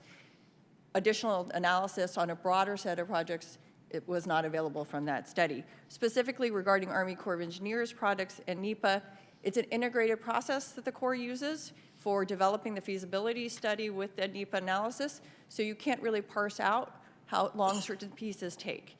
I am not the NEPA expert at CRS. If there are additional questions specifically regarding NEPA sort of writ large, we can take those questions for the record. Thank you. Any other comments? I know I just have a minute. Congressman, I would say that, one, we're not looking at NEPA as sort of the the bad thing that happens to projects, that causes the bad things that happens to projects. I think what we're all talking about and looking for when we talk about regulatory streamlining for looking at our environmental compliance is with the one federal decision, we're just looking to try and have more collaboration, earlier collaboration, and do everything as identify all the requirements one time and go down that road once as opposed to doing it in phases. Now, I think we're doing that, trying to do that better within the Corps of Engineers, but certainly there are areas of improvement. But by no means are we looking to eliminate Mr. environmental Dalton, requirements. the gentleman's time has expired. Thank you, and I yield back. Thank you. So next, I'd like to recognize the gentleman from Texas, Mr. Weber. Thank you, Mr. Chairman. I want to address some comments that were made earlier by our friend across the island from California about the recovery of Hurricane Harvey and the Army Corps funding. I think he said $10 billion. He said there was no cost share. Well, I want to remind everyone that there was a lot of lives lost, even in Hurricane Ike on the Gulf Coast of Texas, and we didn't get hardly any FEMA help then. And it is a huge area. We've been asking for, as the general here knows, some barrier protection from hurricanes. It's not a question of if Texas gets a hurricane, it's only a matter of when that's going to be. So we'd like to be proactive and get what's known as the Ike Dike funded, where we protect lives. There's about 6.5 million people that live on the upper Texas Gulf Coast. We produce, estimates vary, anywhere from 60 to 80% of the nation's gasoline, jet fuel. So it is a huge major economic driver, and there's a lot of lives, families, homes, and of course industry there and jobs associated with that. So, if we can be proactive, we can keep that from happening again, and that's why one of the reasons I'm glad we're having this hearing. Ms. Pilcone, is that how you say that? I want to come to you. I'm fascinated with your list of 10 items that you say could make things better. You say in your testimony 10 main opportunities for Congress to minimize delays during project planning. Have you shared this list with anybody prior to today? We've shared these concepts with others, yes, not necessarily in that exact form. Okay, going back how far? How long? We've been talking about these things for about a year now. About a year, okay. So you had 10 main recommendations, if you will. It's almost like this is the Bible, right? Were there other recommendations that you have that you could share with us in a written form later? Yes, and actually, I should add to what I said. I mean, AGC has been working on the streamlining initiative of trying to expedite project delivery for critical infrastructure projects, like dating back to the last 3 administrations. Okay. But this current effort of trying to really take a close look at the entire environmental approval process Sure. before you can break ground on a project, and Right. coming up with a list of those 10 items in that document has been circulated for about the past year. Yes, we'd be pleased to provide additional information on it. Well, I'm going to get my staff with you to do that. I served in the Texas Legislature on Environmental Reg Committee, and regarding Mr. Lowenthal's comments about NEPA, we learned that sue and settle, was known as sue and settle, was a detriment to a lot of projects, and it put it off, and it cost the project more money, and often at the taxpayer's expense. So we'll discuss that. In number 5, you say establishing and enforcing a 2-year deadline for completing the environmental approval process for critical infrastructure projects. Who decides the criticality of those projects? Have you thought through that? Our focus has been, as of late, on what has been included in a lot of the recent executive orders. Okay, so criticality from the... So projects that are important to public health and welfare, safety, Sure. Providing... as the component that the general was talking about. Exactly. I got you. Exactly, Okay. but also looking at projects that are restoring and rehabilitating the environment. So- Well, sure, sure. And then in number 7, you say establishing more certainty up front regarding the requirements for and availability of suitable compensatory mitigation. Could you elaborate on that? Sure. So that has to do with expediting the permitting process. So and how quickly contractors can actually get their permits. So I if the got you. contractor's responsible for securing, say, 404 permit coverage, and its jurisdictional determinations are uncertain, they're not able to determine what their mitigation responsibilities are going to be, Okay. and so this uncertainty is driving up the cost got you. really of their bids, and they don't know how much they're going to have to pay for mitigation. So what did you think about Mr. Dalton's comment earlier about maybe it's the fact that the Army Corps wasn't in charge of the study and they didn't have to manage the project? Would that be an advantage? I don't have an immediate. Mr. Dalton answer to isn't that listening. question. I You have can to go ahead think and level about with that and me. get back to you. Okay, okay. And you didn't respond, and I've got about 30 seconds, or nobody asked you, of course. The Harbor Maintenance Trust Fund, you did not list that in your 10 suggestions here. If we got the Harbor Maintenance Trust Fund to be used for actually what it was designed to be, that would help. Absolutely. So, yes, we'd very much like to see the Harbor Trust Fund, All right. Inland Waterway Trust Fund, those funds used for their intended purpose, not diverted. One last question. We've got Sabine Neches Waterway in our district. It's the second largest waterway in the country, only the Mississippi River, and it exports 95% of the LNG that's responsible for sending out across the country, so huge economic benefit. We would like to see these projects done a lot quicker, a lot more quickly, somebody making decisions as to what that takes. And as representing a business, contractors, would you agree that anytime all of these delays and all this uncertainty is inherently in a project, that it drives the cost up?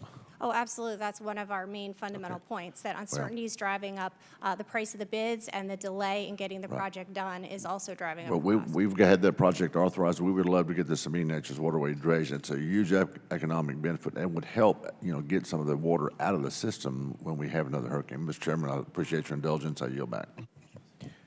Thank you. Next, we recognize the gentlelady from Illinois, Ms. Bustos. Thank you, Mr. Chairman. I want to thank our witnesses for being here today. General Jackson and Mr. Dalton, especially want to thank you and your staff for your commitment to everything you're focusing on that is so beneficial to our locks and dams. And I know we've talked about this before, but my congressional district, the entire western border of my district is the Mississippi River. And the Illinois River runs to the southern part of my congressional district. So this is an issue that is extremely important. And people from across my district would line up to tell you something that you already know, the usefulness, the lifetime design life has outlived itself. It's at risk of failure at this point. And just as an example, Lock and Dam 15 on the Mississippi River in Rock Island. I see the Mississippi River every day I wake up when I'm at home because that's my front yard. But as you know, it was completed in 1934. It's one of the oldest parts of the Upper Mississippi Navigation System.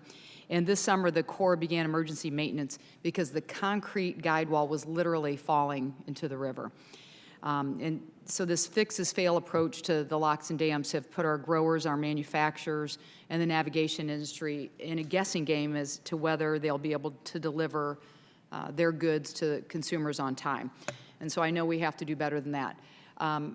Before I get into my question, I also want to, I know Congressman Davis, who I don't see here right now, I know he addressed NESP earlier, and I want to thank you for your commitment to working with us on that. Congressman Davis and I have worked together in a bipartisan way to make sure that we're focusing on that as well.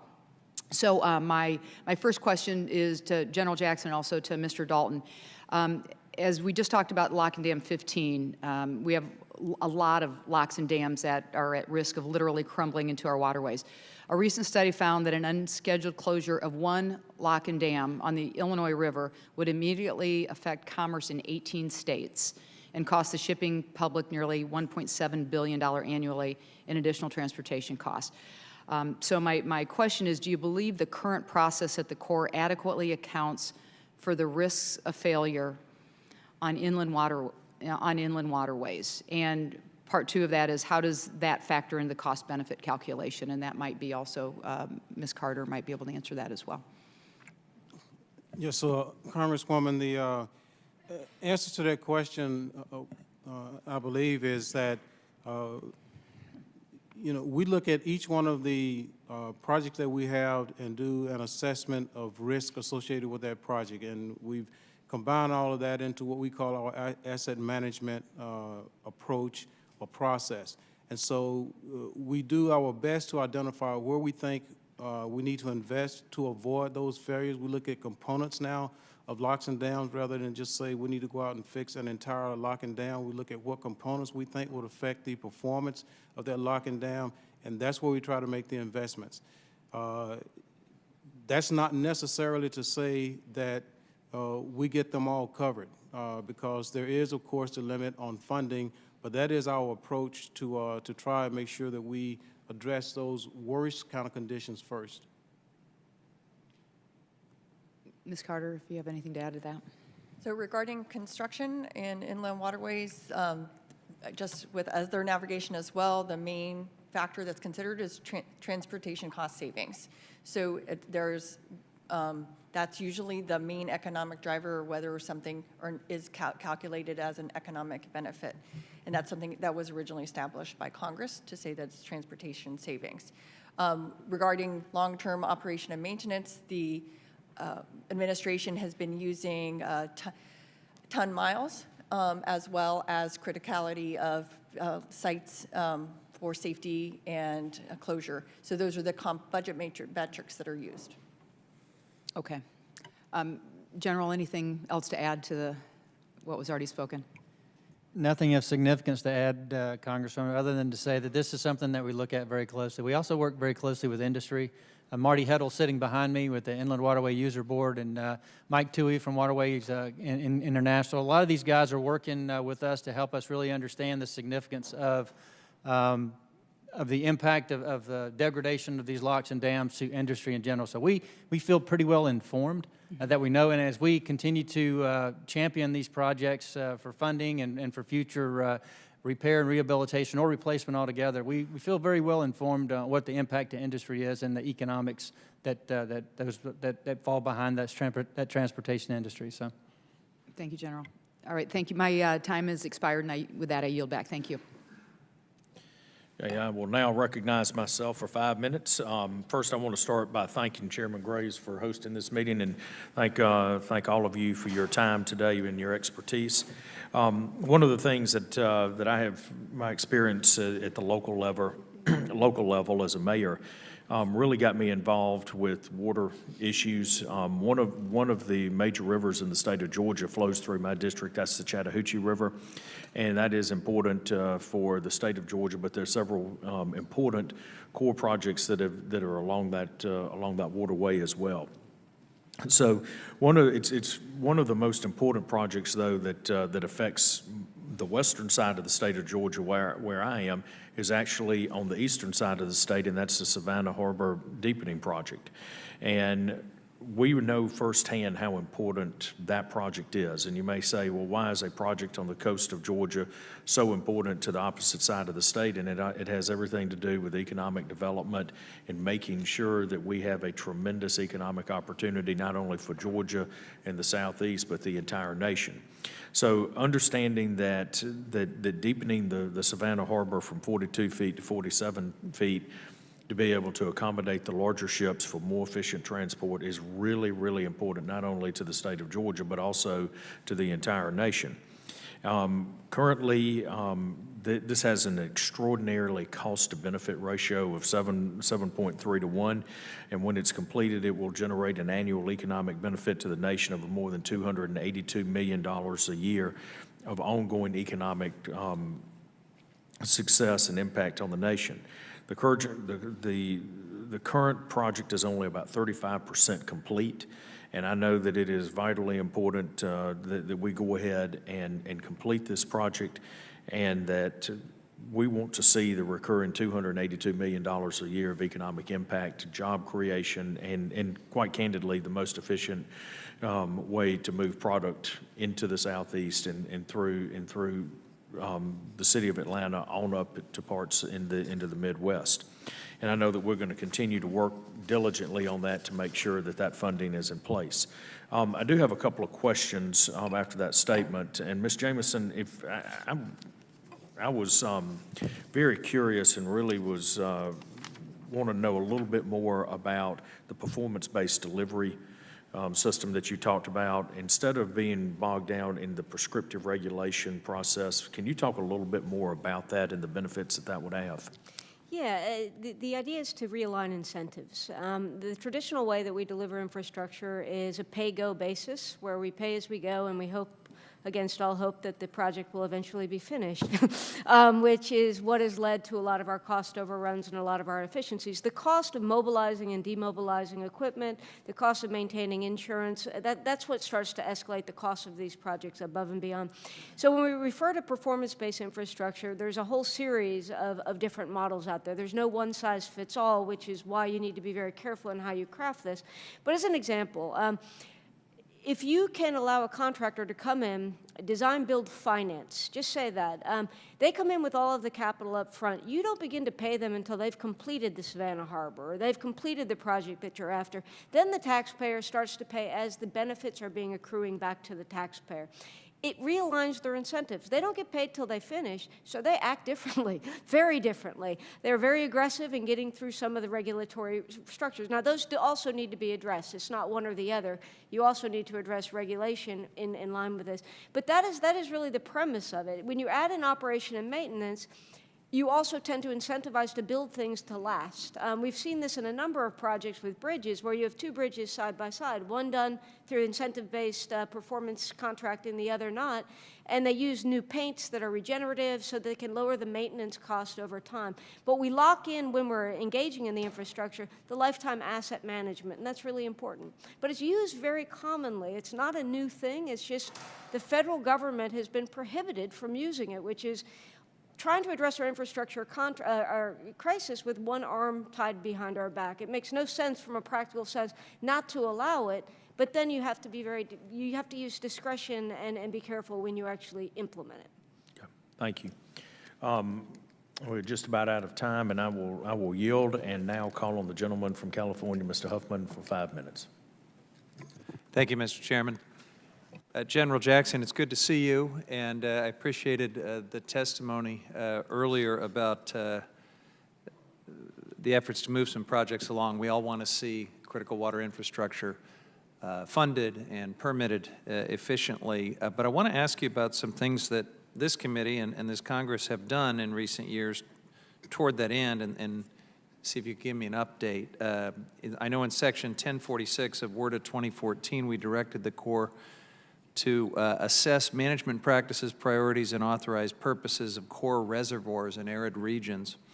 As of May 2016, I know the Corps hadn't yet moved forward on that assessment. Is there any update on that assessment today? Congressman, I know we're still working on that. Let me get back to you with some more detailed information on that. All right, and if appropriated funds is still the holdup, I hope you will let us know that as well. I know Section 1117 of WRDA 2016 also directed the Corps to work with states with drought emergencies to update water control manuals for core reservoirs. This is moving toward what many of us want to see: forecast-informed reservoir operations, incorporating satellite technology and modern science into these age-old manuals that have dictated how core dams are operated in the arid West, because we can do a lot better stretching our water supplies and providing flood control. The GAO issued a report in July 2016 recommending that the Corps needed to address its inconsistent method for reviewing these control manuals. So you've got an act of Congress, you've got a GAO recommendation. Have we seen any action from the Corps since these developments on updating these old manuals? Sir, we did for the Section 11117 for drought emergencies. Was that the implementation for 2016? I want to make sure I got that right. To update the operating manuals, yeah. Right. Yes, sir. So we issued our implementation guidance for that back in July. So we're working across the Corps to identify which of the operation manuals are the oldest and are in most critical need of being updated. And also, you know, all the technologies that you've talked about, the new ways of looking at water management, whether it's forecast-informed reservoir operations or the like. I know those new technologies and new ways of thinking about operating projects are being incorporated into our updated operations manuals. Let me let Mr. Dalton, who was our previous engineering and construction chief and was very much involved in that, talk just a little bit about that if I can. Thank you. We've got two efforts ongoing to incorporate that new technology into our operating manuals. The first is the forecast-informed reservoir operations that you mentioned, Pharaoh. We look at that more as an R&D effort, and that takes longer because that mostly is looking at the rivers coming out of, the Pineapple Express or atmospheric rivers in California. But where we're actually, I think, making more progress is on what I'll call forecast-based operations manuals. And that's actually taking the data that we have today, a 5-day forecast, and using that to incorporate into our manuals. And we look at that, if today we do it today, then we look at that tomorrow, we go back and look at what the accuracy of that 5th day. Now we're at the 4th day. So it's kind of a constant thing to take a look at and adjust, but we are incorporating that into our manual updates. So we are seeing new updates that reflect that forecast data. The one that I know of for certain is out at the Folsom project, and we were trying to make sure that we all understood that well enough before incorporating that into other manuals. Will you prioritize O&M funds to make sure that this actually gets completed? Without a doubt, we're making, as funding is available, we've got a list of the reservoir or the O&M manuals, the operations manual that we need to update. And so we'll prioritize that along with the other requirements. Thank you. I know I'm running out of time, and I had a bunch more questions for you. But Ms. Jameson, your testimony really caught my eye when you said that the attempts by Congress to push P3s and even P4s, which I'm very interested in, were sort of a legislative head fake because they didn't provide the full authorization to make it happen. Can you explain a little more what you mean by that? Yes, I can. And yes, that's a technical term, legislative head fake. In my written testimony, I go into great detail. But in order to be able to, for a federal agency to be able to engage in a P3, there are two categories. We have fully federal projects and we have our cost-shared project. Let's talk about fully federal. They need one of two things. They need the ability to enter into long-term performance-based contracts. That would be multi-year appropriations for a project to pay it back after it's complete. The primary restriction in that is really more on budget scoring, which is archaic by accounting standards, and we recommend some solutions to that. But likewise, for the ability to leverage the trust funds to raise revenues and then to reinvest them into the same project. Right now, all the money goes back to Treasury. Consequently, they're stuck with only budget-based payments, which then they fall into the black hole of OMB scoring. So right now, they are effectively prohibited on every level from doing that. There are also a couple of other tweaks that I'll talk about.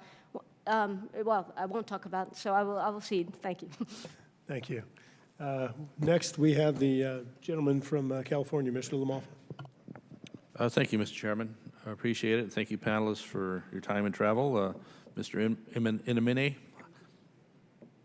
I just pretend that's an Italian name. It gets a lot easier, because I'm Italian. But hey, thanks for being here too. Again, great work has been done along the Feather River there. Butte County, my home county, as well as the Yuba Sutter area, used to represent in the state legislature, and my colleague, Mr. Garamendi, does now in the House. So it's been a good partnership to see to this getting done. We had great success. So, and I think this is really a great example for Mr. Dalton and General Jackson also, as we're talking about these partnerships and these new ways of doing things that we're already seeing that happening in the way the Sutter Butte flood control has really taken the bull by the horns with getting so much of this done just since 2014, and in a way that was self-funded for a lot of it. So now we're down to the last bits, waiting for the Army Corps. So, Mr. Inamine, we're talking about a project split into two different sections, 36 miles of a non-federal piece, and now we're down to the last bit, the 5-mile federal piece. How long did it take, really, to get the 36 miles done? We started construction in August of 2013. August 2013, so here we are, okay. And then again, how long has been the approval process for getting the 5 miles, the very last bit of this project done? Well, right now, it's there's really no, quote, approvals. We just need the New Start designation. I'll echo Mr. Garamendi. We need the new start, okay? So we've got a bipartisan opposite ends of the room here asking for that as well. So, as was mentioned earlier, was the project was authorized by the federal government, $689 million back in the day.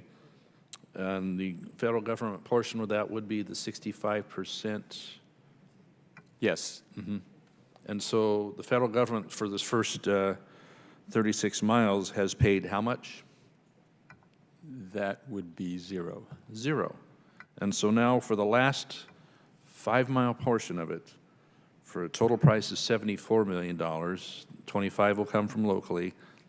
The federal government will get, instead of 65% of $689 million, they'll get off for $49 million to do this project, to finish the whole 41 miles. Correct. So that's a tiny percentage. I think the number was used 12% instead of 65 because of the innovation, because of the ability for Sutter Butte flood control and the federal government to that extent to be able to partner on this thing. So this looks like the type of groundbreaking modernization of the process that we're all looking for and talking about. So I think, again, if we're looking for new examples of doing things in the idea of what will be coming up in the new word, let me jump over to Mr. Dalton for a moment. You talked about earlier the 408 guidance that might be ready by mid-2018, excuse me. And that's good. We appreciate your effort on this streamlining, on making this process work a little bit better. Are we talking also in that, in combining that perhaps with a streamlined NEPA and 404 as well as the 408 guidance that we're talking about an existing levee, an existing project that isn't being changed in much of a way other than just being upgraded, just being rebuilt, just being, having the slurry wall put in. Isn't there an argument to say this should be a much more streamlined process? Again, you're not building a new structure, you're not adding to the height of it. Is that part of the thinking on that? Congressman, it absolutely is part of that. In fact, some of the things that are not necessarily identified that we're looking at is for standard O&M, routine O&M. You don't need a 408 permission for that. That was something that we previously had looked at, and I'd say we're asking for that. What you talked about is if the footprint doesn't change, we're going in and we're putting in a slurry wall. Certainly, that's something we can look at, I think, a lot faster to come to a decision than what we've done in the past.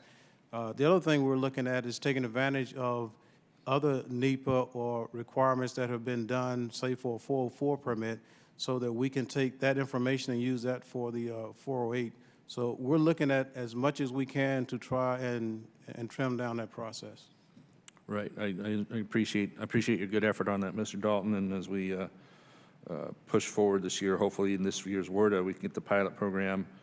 And I know that's something you've been driving for, so that we appreciate that. And also some things Ms. Pilconis was talking about too with the NEPA and the 404 merger. These are things we need to get done because I don't know where I come from. I live at the edge of the inundation zone where that issue with Lake Oroville and the impending possible failure of the emergency spillway.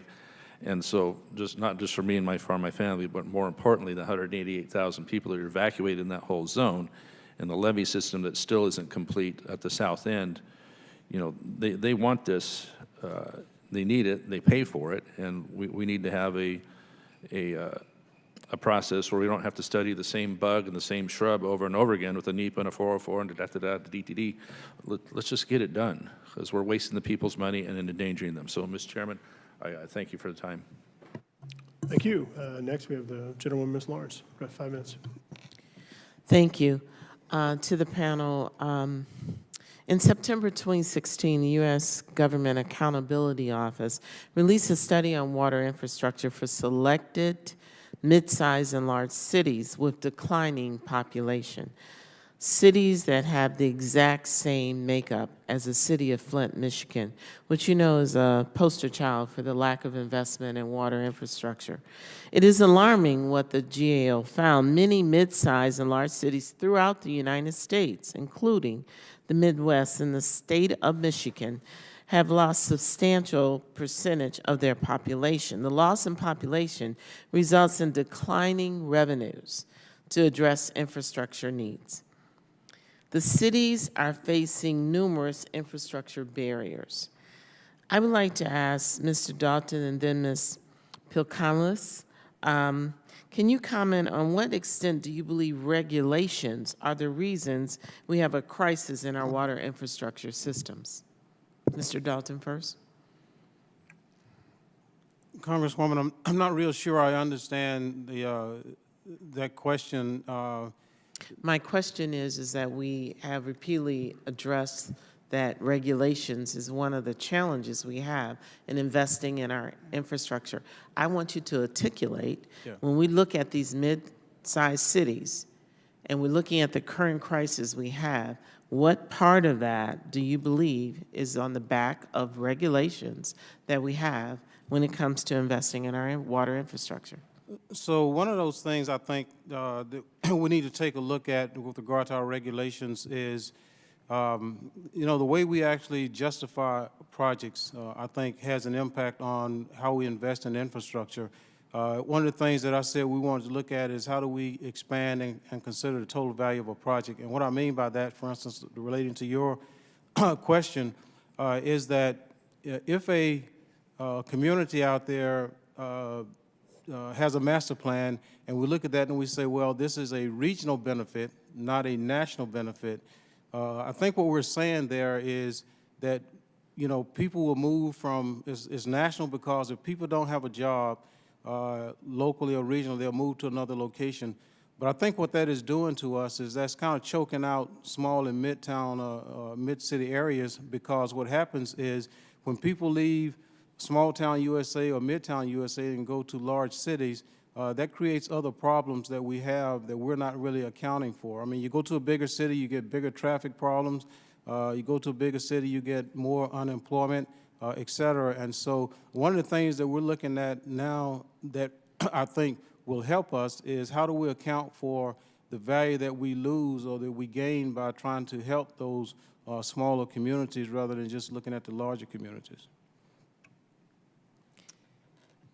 Even if a project is fully funded, it cannot move forward unless it has all of the necessary environmental approvals. Mm-hmm. So if you look at the American Recovery and Reinvestment Act, effectively all of those projects were even exempt from NEPA through categorical exclusions, and still none of those funded projects were shovel-ready because they still needed to go through a whole host of environmental approvals. Mm-hmm. And so a funded project could take a decade or more to break ground because of the regulations and the environmental approval process. And even another important consideration is even after that project breaks ground, it is subject to being stopped throughout the cycle because of reevaluations or because of citizen suits being brought, because of the very long statute of limitations. Like, for example, with water projects can go on for 3 years. So my question is, no one has brought this up. We continuously talk about regulations. No one has talked about staffing. So when you say the amount of time it takes to get environmental approval on a project, no one has addressed staffing. And I know that there has been a concerted effort to defund these departments that would handle that. So I would like a truthful statement. Is part of the problem with the regulations the lack of staffing to perform the required analysis? The answer to that question, I believe, is absolutely, it does impact our ability to process and execute the permit actions or the environmental actions. In fact, what we said earlier is that if you shut down one organization, pick one up or reduce it, the organizations such as EPA or others, then that's going to affect our ability to actually work with that organization to try and have a timely approval of a permit action, so it does affect. As I wrap up, I just want to be real clear. I understand the impact regulations has, but I'm a very firm believer in that to do it right is worth the checks and balances. But if you defund and don't have the staffing to do it, and we don't update as we move through with technology, then the onus is on us to ensure we are staffed, that we're efficient, we're utilizing technology, and P3s are very important, but water infrastructure is critical as we look at our transportation bill and move forward. Thank you. I yield back. Thank you very much. Yield to myself. We've heard many members talk about different parochial project priorities and talk about different steps in the process that perhaps add time or other types of delays at expense. I'm not sure that we've necessarily fully pivoted to what I hope we can talk about to some degree, and that's what does an efficient process look like? Ms. Jameson, you talked a little bit about incentivizing the right type of behavior. Couldn't agree with you more. I think the current process, as you very well articulated in your testimony, it actually incentivizes inefficiency. And I think it's an incredibly flawed process. But I do want to make note, even the Corps of Engineers, under their own devices, have operated in a much more efficient posture than they do in their regular construction general program. And I'll give a couple of examples. Number one is looking at timelines and dollars associated with some of their overseas projects associated with perhaps rebuilding and other civil works efforts in Afghanistan and Iraq and in other countries. Secondly, and I know that Mr. Garamendi made comment earlier on the hurricane disaster funding through the Corps of Engineers for the aftermath of Hurricane Harvey. But after Hurricane Katrina, where literally projects weren't even conceived, weren't even authorized, but you were given an objective and given full funding.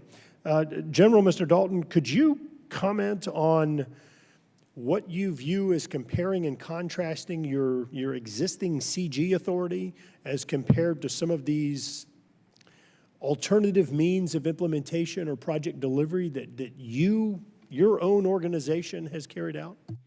Mr. Chairman, I'll take the first swing at that, then I'll pass it to Mr. Dalton, who will probably give a much more eloquent response. But all of the examples that you cited all gave us upfront funding. I've been part of the work that we've done in Iraq and Afghanistan. I had all the money that I needed. I had all the permissions and approvals that I needed, and all I had to do was to execute the work. So if we had projects that we didn't deliver, that was on the Corps of Engineers.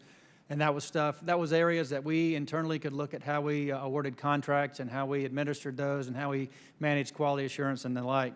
As I mentioned in my opening statement, with the CG account that we have now, $96 billion in requirements, we get funded 1 year at a time. We don't have the ability to forecast out to know how much we're going to get over any period of time. It makes it very difficult in a construction program that spans multiple years to be able to award contracts in an efficient manner that allows us to get the work done as efficiently as we possibly can, at the least cost that we possibly can, because we can award a contract for the full duration of all the work that needs to be done, and we don't play multiple years of mobilization and demobilization costs as we build projects in increments over the period of time that it takes to build a project. So to me, that's the biggest change and the biggest difference in New Orleans. We did our NEPA process in parallel with the construction. We didn't have to do it sequentially, so we were given the ability to deliver the projects much quicker that way because we did all these things as part of a much more holistic, comprehensive schedule. And that allowed us to deliver much more quickly than the process that we go through for a normal CG project where we have to ask year after year for enough money to do the study this year, the next year, then the following year, then to get all the new starts and the construction authorizations that are needed to deliver a project. James, over to you. But before we go to Mr. Dalton, General, just real quick, you did mention the environmental that was done in a parallel process or largely after the fact. Do you recall or are you aware of any opposition or litigation that has been filed by environmental groups or others as a result of that alternative NEPA compliance process? Mr. Chairman, I'm personally not aware that there was significant opposition or that there's been any significant litigation. I may be wrong, but that's just my personal, No, I got commercial knowledge. to, I don't either. And I'm not going to sit and defend the current NEPA process, but I do want to make note that I'm not aware of any environmental groups, of any activist groups or anyone who came out and said that this is inappropriate, that it's not properly quantifying impacts. I will say that I don't like that the way that the Corps ultimately quantified the environmental impacts. I think that you undershot what the true wetlands impacts were, and I've been very clear on that. But that's not a result of the alternative arrangements. It's a result of the way that you quantified the process using the WVA versus the modified Charleston that you later implemented. So a whole nother discussion. But Mr. Dalton, quickly. Yeah, Mr. Chairman, I don't have a lot more to add to what General Jackson said, because I do think the funding and the upfront funding is the key. I think the other thing that happens in a situation like that is both contractor and government understand and can see the risk out in front of them, and they can manage those risks because we have upfront funding. When we don't have that upfront funding, then contractors cost in the risk of if I have to shut down, or if you slow me down, et cetera, and then the cost of materials and goods go up. So all of that plays into it. I think the other thing is everybody has an attitude in something like post-Katrina that we've got to get it done. I mean, there's a single focus. Let's go out, let's get it done. And so risk, something I talked about earlier, I think is something that everybody recognizes and is willing to take more of to get to that end state. Great. Thank you, Mr. Dalton. I'm going to turn to Ms. Estee, recognition for 5 minutes. Thank you, Mr. Chairman, and I want to thank our witnesses for enduring with us through a long but very important hearing. In addition to being vice-ranking member of this committee, I'm also part of a bipartisan working group, including a number of members of this committee, and we just released a report last week on rebuilding America's infrastructure. And we focused on both ports and inland waterways, as well as on water infrastructure. And it's in part through that lens of 4 months of pretty intense work, including some of the organizations represented at the table and others. And we came to a number of conclusions. One, there needs to be real funding, and it needs to be sustainable. All of you have talked about how the shortfall in funding has delayed projects, and that ends up costing the taxpayers more. And in some cases, delayed funding and failure to invest actually is harming lives, as it has in Flint. So we have a collective need to do that.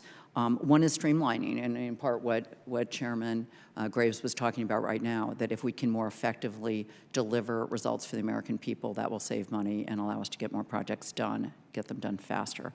Another is innovation, and another is on the use of funds for which they are dedicated.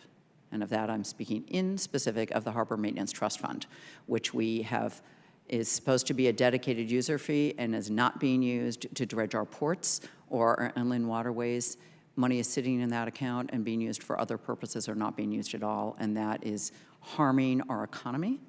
And it is actually, I would argue, endangering our national security by forcing more cross-border traffic, particularly with Mexico, that can be a conduit for drugs, guns, and other illegal activity. That's not good for us. And when we make a commitment, we need to be accountable and transparent about how those funds are spent. So on the innovation front, would like you to think about, and I'll follow up, make sure you get copies of this report.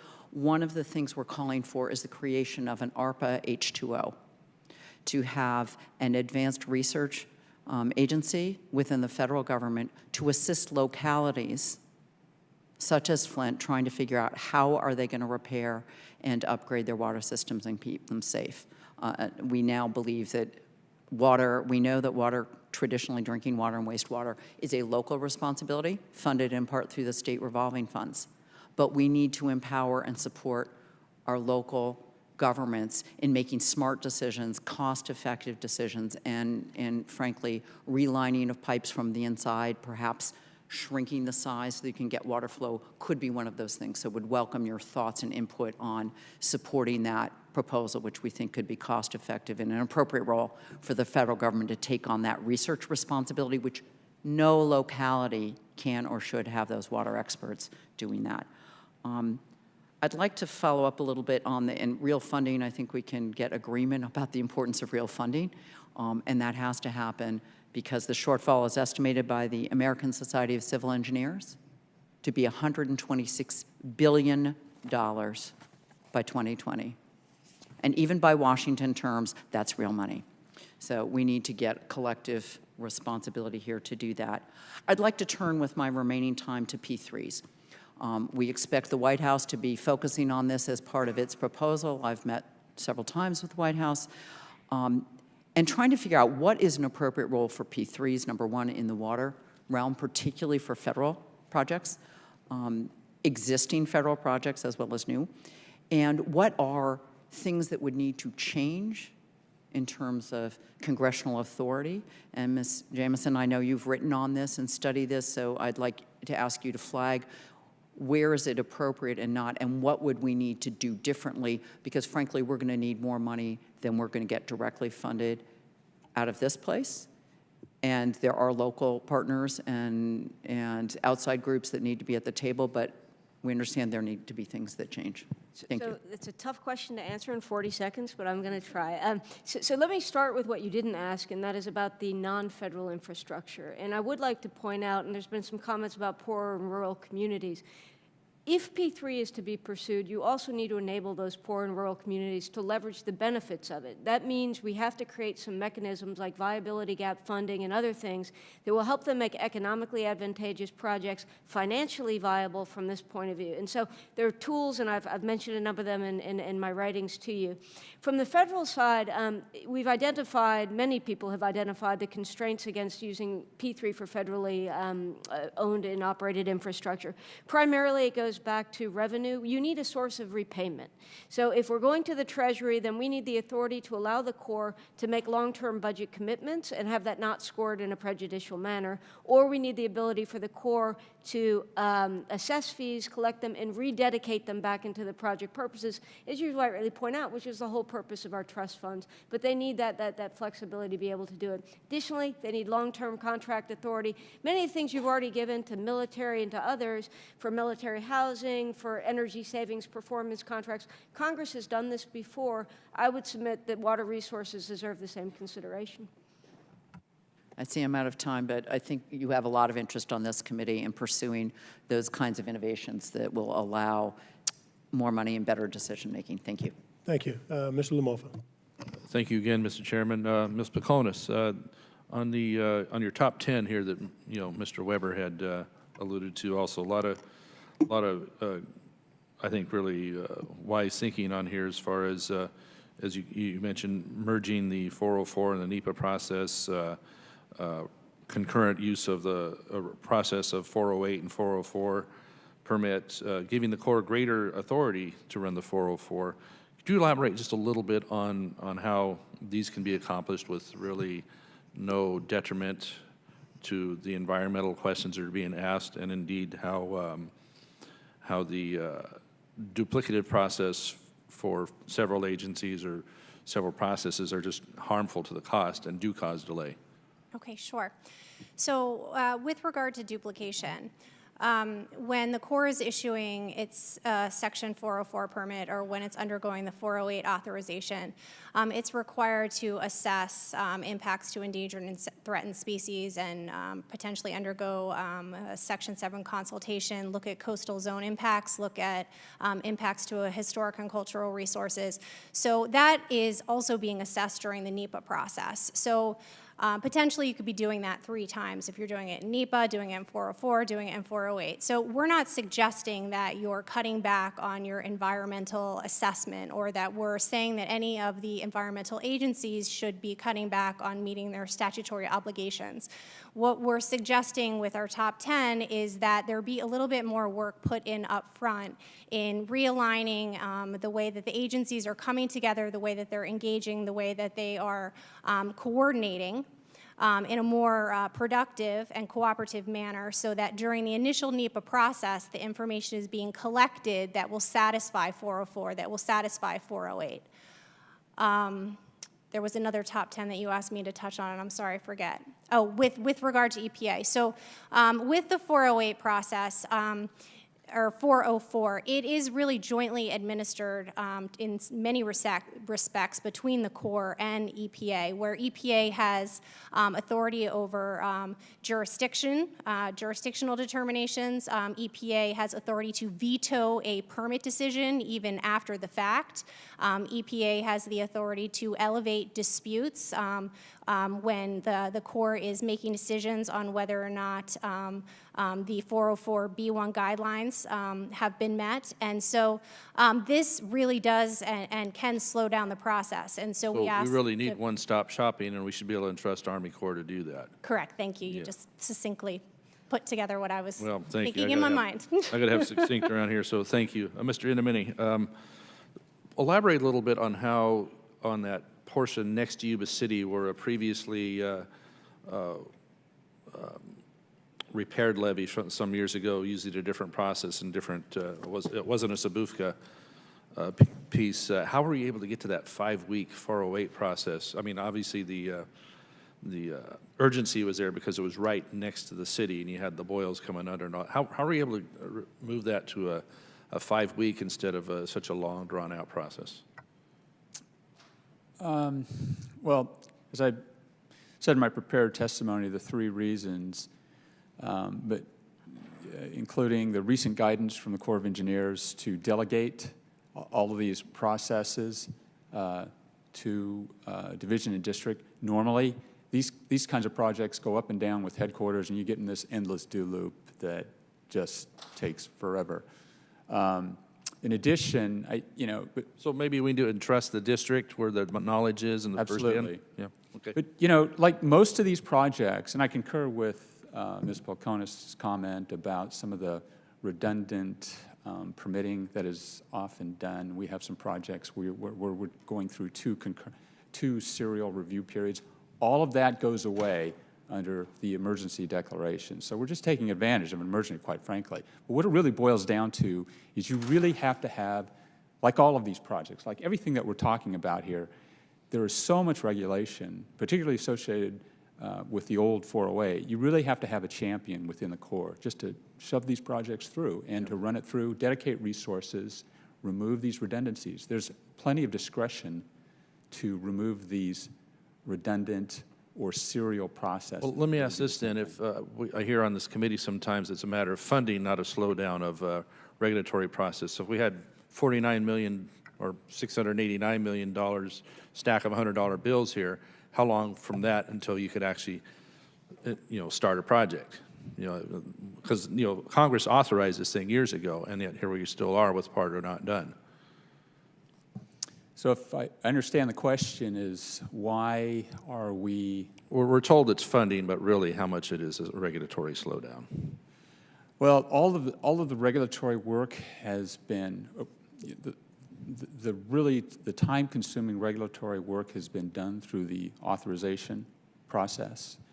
But it's true that we are going to revisit, as in Ms. Polkonis' testimony, we're going to have to redo some of this work. You have to redo some of these consultations. Mm-hmm. And oftentimes there's just no need to do that. We have a little project, by the way, a nothing burger by anybody's accounting in the Feather River. And we're doing a 408 review, 45-day review period. And that's going to be followed by another 45-day review period by FERC. It's going to be sent to the same agencies, same thing, and that's holding things up. Same bugs, same shrubs. Yep. All right. Thank you. I appreciate the indulgence, Mr. Chairman. Yield to the ranking member, Mr. Napolitano. Thank you, sir. General Jackson, in a few weeks, we expect the President to send up his fiscal 2019 budget for the Corps. Members in this committee on both sides are frustrated by the lack of transparency by which the administration identifies which projects to fund. And a process that is all the more important since it is the only way a project can receive funding under the Republican earmark moratorium. Do you believe the process by which the administration identifies projects for inclusion is fully transparent and predictable to both local sponsors and the public? I think the process that's used is about as fair as it can be, given all the different demands on the system. The level of transparency, we get very specific guidance on what makes a project eligible for consideration, whether it's got a signed sponsorship agreement, whether it has achieved certain milestones that make it eligible for consideration based on where it is in the project life cycle. We try as best we can in the Corps to communicate that with sponsors so they know what the parameters are that make a project eligible for consideration. But at the end of the day, the administration has to make tough choices based upon all the different demands that they have. And until such time that the budget is released, we don't, even in the Corps of Engineers, don't know what that's going to be. Although we've provided significant amounts of input into it, we get a budget back that the administration feels represents the priorities of the administration and the president, and has taken all of our input into consideration in making those tough choices. And so then we work with sponsors after the fact to help them understand what the significance is of what's happened. What does that mean for their project in terms of did they get enough funding, not enough funding, or no funding at all? And what is our strategy? We have to continually redevelop the funding strategies with our sponsors based upon all the different competing demands that go into that budgeting process. That's about the only thing we can do to be more transparent, is just continue to communicate more effectively with sponsors and help them understand, based upon benefit cost ratio and all the things that historically have been considered to make projects budgetable, where they sort of stand and what the likelihood of funding will be into the future. Thank you. Yet yesterday, the chief of engineers, your boss, testified on the process in Senate and noted that the way to get a project to the top was for the local sponsors to pay more than their statutory cost share. This is very troubling to us, or at least to me, because the less affluent communities may be unable to pay for them, yet they have great needs. Even more troubling is since the administration again holds all the cards on the winners and losers in the budget process, under the current system, OMB can refuse to help a community that can only afford normal statutory cost share because it's simply not enough. If the administration position is that communities pay for more, can jump to the front of the line, how are the less affluent or poor communities be able to compete? I think, you raise a great question, and I know the question that you referred to that General Simonite was asked in the hearing yesterday. I think it kind of goes back to the testimony, or to my opening statement, and that is the math problem is we don't have enough of federal appropriations. So how do we incentivize and encourage other folks to come forward, whether that's a state, locals, whether it's private investment?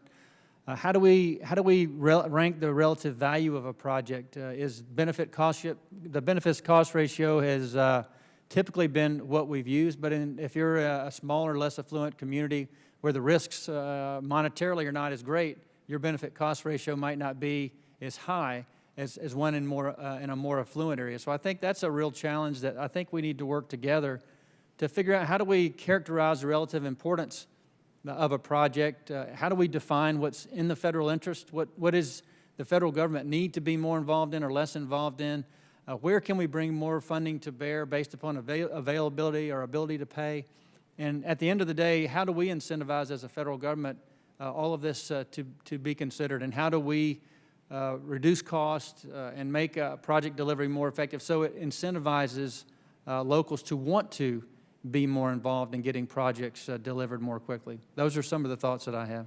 Have you started developing any guidelines? We've been doing a lot of discussions, Congresswoman, about how we might be able to do that. The administration has reached out to us and asked us for some of our technical input into some things. Would you share that with us?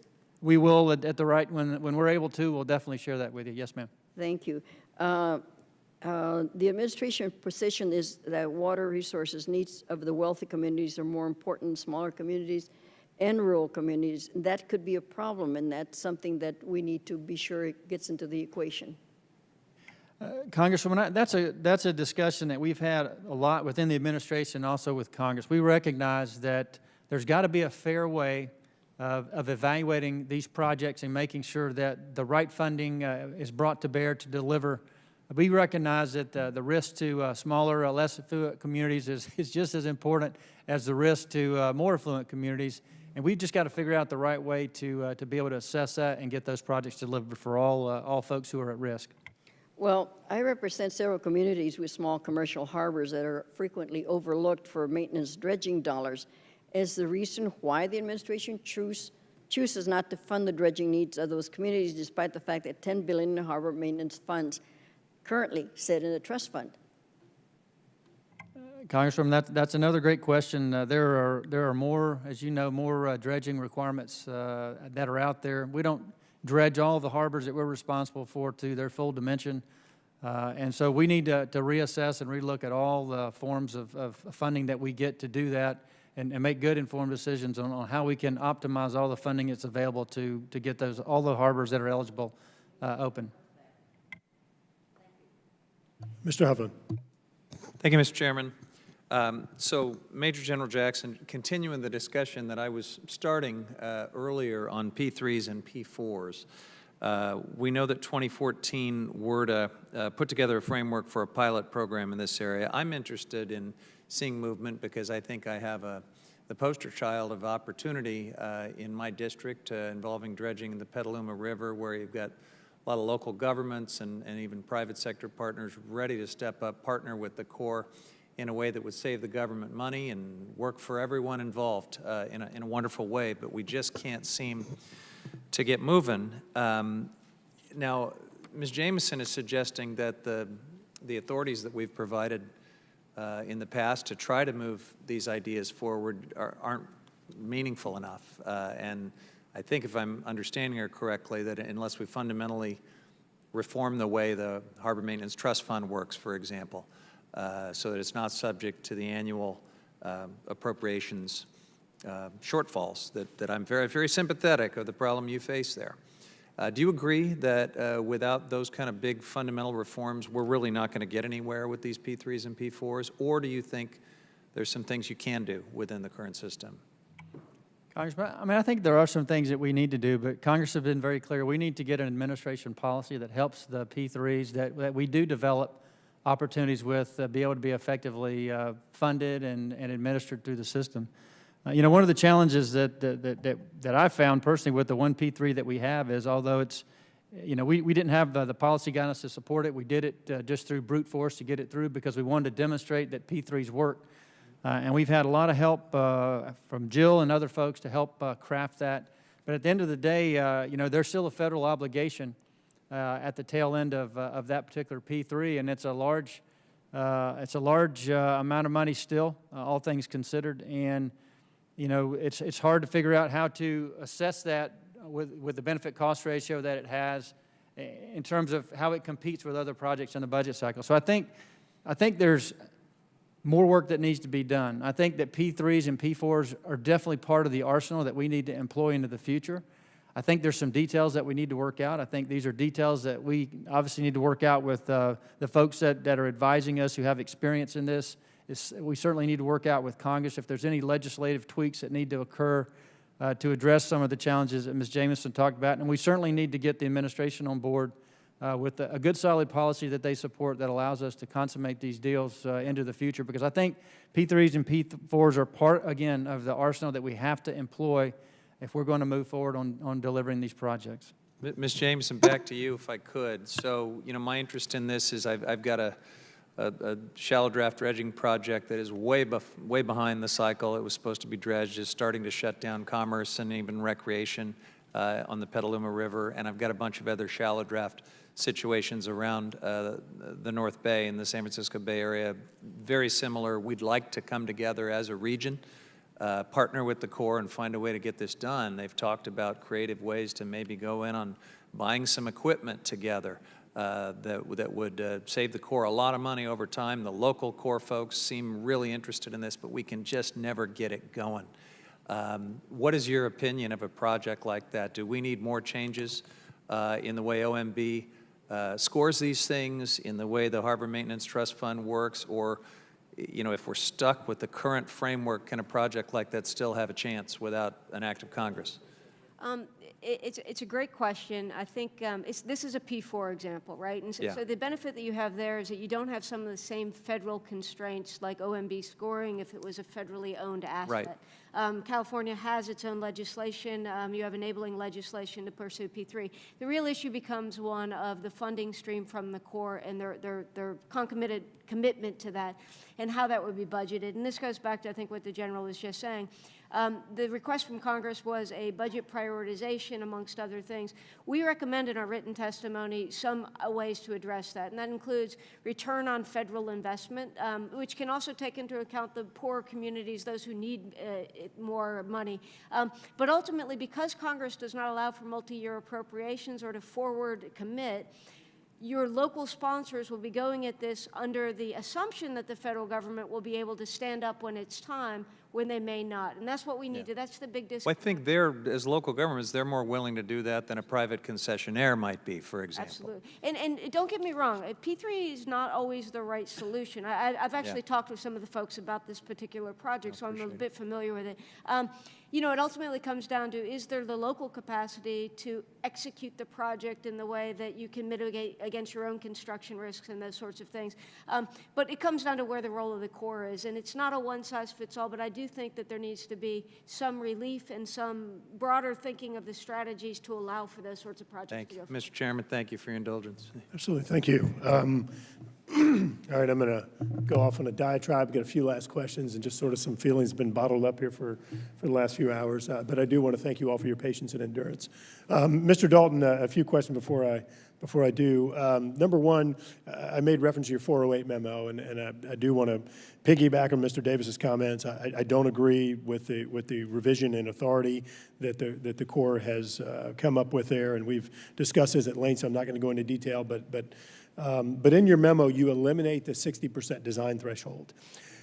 I just want, for the record, that it is your intent that doesn't mean that, because you mentioned giving discretion to the districts, that doesn't mean that they can now come in and do 80%. That the intent was you're eliminating that, and that gives them the discretion to go down. Could you please clarify? Mr. Chairman, that's absolutely the intent. The intent there is that if we thought before we needed 6% design, but because you're working with folks locally, that they don't understand and know that project well enough to where we can probably make a decision with less than 60% design. And so it may be 30% on one project, 20% on another. It might be 50% on a project. It just depends. But the intent is not to require more than the 60%. All right, districts, you hear that? Thank you very much. Ms. Pilconis, could you clarify something? We've talked about NEPA a good bit here. If you have a project where a non-federal entity, a state, a county, parish, what have you, a water board is carrying out a project and they're using only non-federal funds, would NEPA apply in that case in most instances? NEPA is triggered if there's a quote-unquote federal action. So it would be federal funding on federal lands or a federal permit. Mm-hmm. So if there's no federal funding, NEPA would be triggered then when if the project requires 404 approval, or 408 approval, 404 permit. So it's permit, license, or approval by the federal government. So if federal actions are triggered through the permitting process or through the use of federal funds, then NEPA is triggered. Or federal land. But the reality is, and that's another reason why the 408 guidance, which suddenly triggered NEPA, was additionally problematic. But in any case, the reality is that most projects that are done by non-federals don't actually trigger NEPA analysis. Based on your experience, and Mr. Smith, I'm sorry.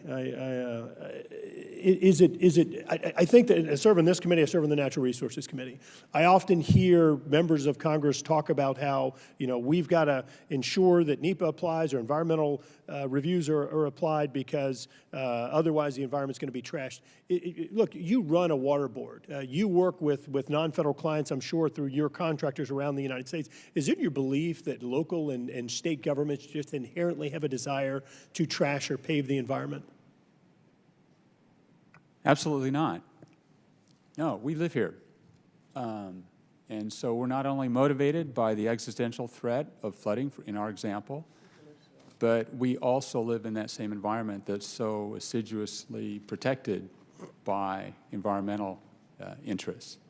So, in an instance where NEPA didn't apply, would you have an alternative environmental review process that you would utilize? yeah. Or again, even if it's not formal. Many of our, just sort of cut to the chase, many of our issues are with redundant permissions. And I brought up an example of, frankly, an eco-restoration project we are partnered with environmental NGOs. And what an awkward partnership that is. Flood Control Agency and environmental NGO partner trying to do an eco-restoration project that also happens to provide flood control. And yet, we have to do these two same reviews out in the Federal Register, going to the same resource agencies. There's no point to this. So it's just within even existing law to use a little discretion, use a little bit of common sense to remove many of these redundancies in serial reviews that are killing projects. Ms. Poconis, do you have any experience or any thoughts on just, again, the fact that in many cases NEPA is not triggered and some of the non-federal entities you've worked with or your members have worked with, do you believe that there's an underlying intent to trash the environment? Or have you seen, I mean, I'll be honest, I've heard folks come complain to us about California's more stringent, in some cases, the SEPA environmental laws. That's actually true. No, absolutely, of course not. NEPA is just one part of the process also, and you know, our big flow chart, NEPA is just one part at the top, like 1/3. The rest of it is representing the permitting process, and our chart is only representing the federal permitting process. So you've got state environmental laws, you've got local ordinances, so there is an entire large overlapping framework of environmental protections in place aside from NEPA. Thank you. I'm going to move this gavel because Ms. Napolitano is about to use it on me. But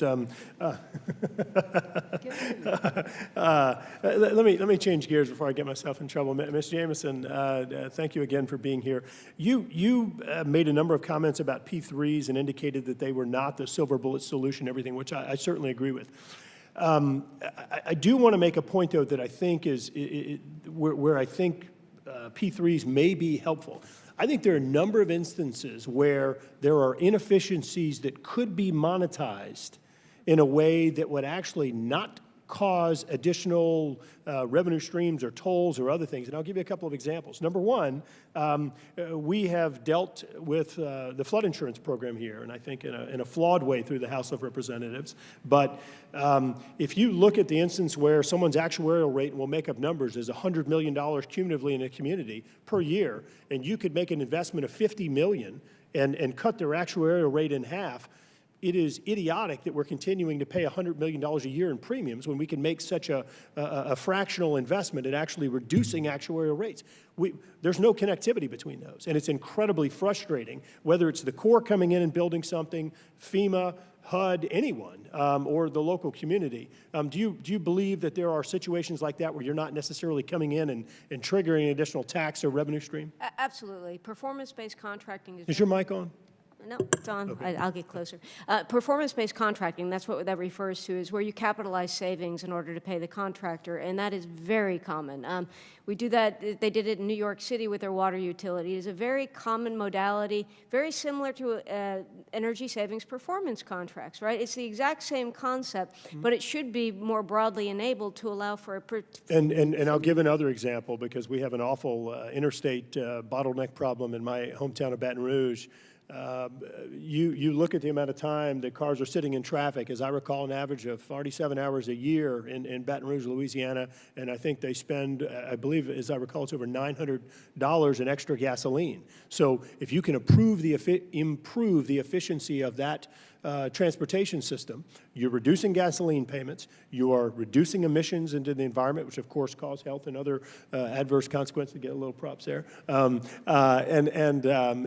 of course you're saving time. And so if you can monetize those efficiencies in examples like the two that I gave, and of course there are thousands of others, I think that P3s can play a role in some of our infrastructure solutions. Would you concur? Absolutely, absolutely. And I would even go so far that even when you're using traditional funding, the ability to monetize and commercialize and find ancillary revenues, whether it's air rights over existing highways and other things, that is what certain contractors are much better at than the government itself. And so that helps buy down the cost. But savings-based contracts are very common, and we should be capitalizing savings and looking for those innovations. All right.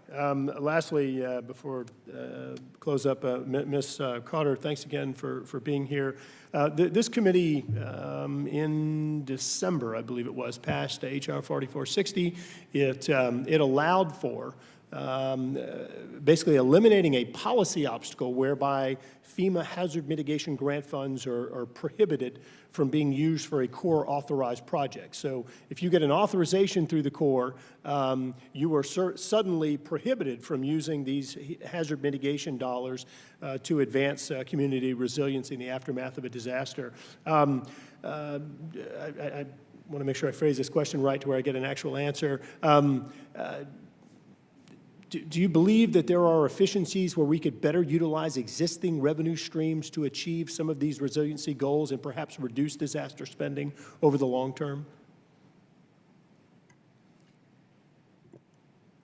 So in terms of opportunities for trying to consolidate projects maybe that have multiple approaches to flood risk management and resiliency, that would be one area where you might have some benefits of trying to get multiple federal authorities to essentially work together. So for instance, the Corps does not do stormwater management, but yet that can be part of your flood control solution, right? The Corps does not necessarily often do buyouts, but yet that you can do that with HMGP funds.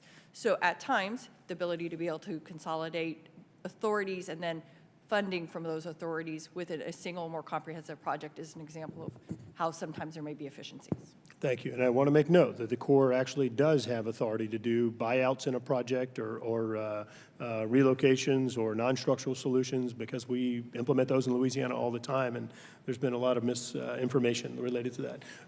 So I say it again, thank you very much. I think that as we move forward, I look forward to working with Ms. Napolitano and members on both sides of the aisle on fundamental change. I said at the beginning that these projects that we're talking about today have extraordinary urgency, whether it is perhaps strangling the economy and some of our trade opportunities through ports and waterways, whether it is significantly increasing the cost of disaster response and just looking at the hurricane season we had last year. Folks often say we can't afford to build these projects. I'll say we can't afford not to. We are spending exponentially more dollars responding to disasters than we would if we were proactive in moving these projects aggressively forward. But I don't want to in any way absolve the Corps. I have often been a strong critic of the Corps processes, and General and Mr. Dalton, you both talked about some efficiencies. And certainly it's the right direction, but I can't overstate how much redoubling and tripling of those efforts needs to occur to get to a point to where it resembles anything that is reasonable. I agree that Congress has some is somewhat complicit in this in terms of funding and other things, but I'll also say, as Mr. Inamini, I'm trying, has noted, if the Corps is going to cost a project at $100 million and you can turn around and build it for 20, we're dealing with inflated cost. We're dealing with, in some cases, prohibitive implementation because we're never going to appropriate those kinds of dollars. Or it makes more sense to zipper together with your non-federal sponsor and figure out how can he or she use their capabilities to move things faster, cheaper, better, what have you, and the Corps come in and do the components that they're better equipped to do. And that doesn't happen today. Those are things that we need to be considering as we move forward. I want to make note in Louisiana that under Executive Order 13807 that was mentioned earlier, we have been frustrated by the lack of this MOU moving forward and getting signed that they're working on. And I also want to urge you as we move forward on LCA and other large-scale projects that we look at programmatic type permitting as opposed to doing these individual approaches. I think we can see greater efficiencies, and let's keep in mind these projects are designed to restore the environment rather than causing environmental harm. So with that, I might have gone a minute over, and I just want to see if you have Slight anything. minute. Well, I certainly think you're right, but we also need to look at increasing the funding. There is, without a doubt, that need. All right. Well, thank you all very much, and if no further questions, the hearing is adjourned.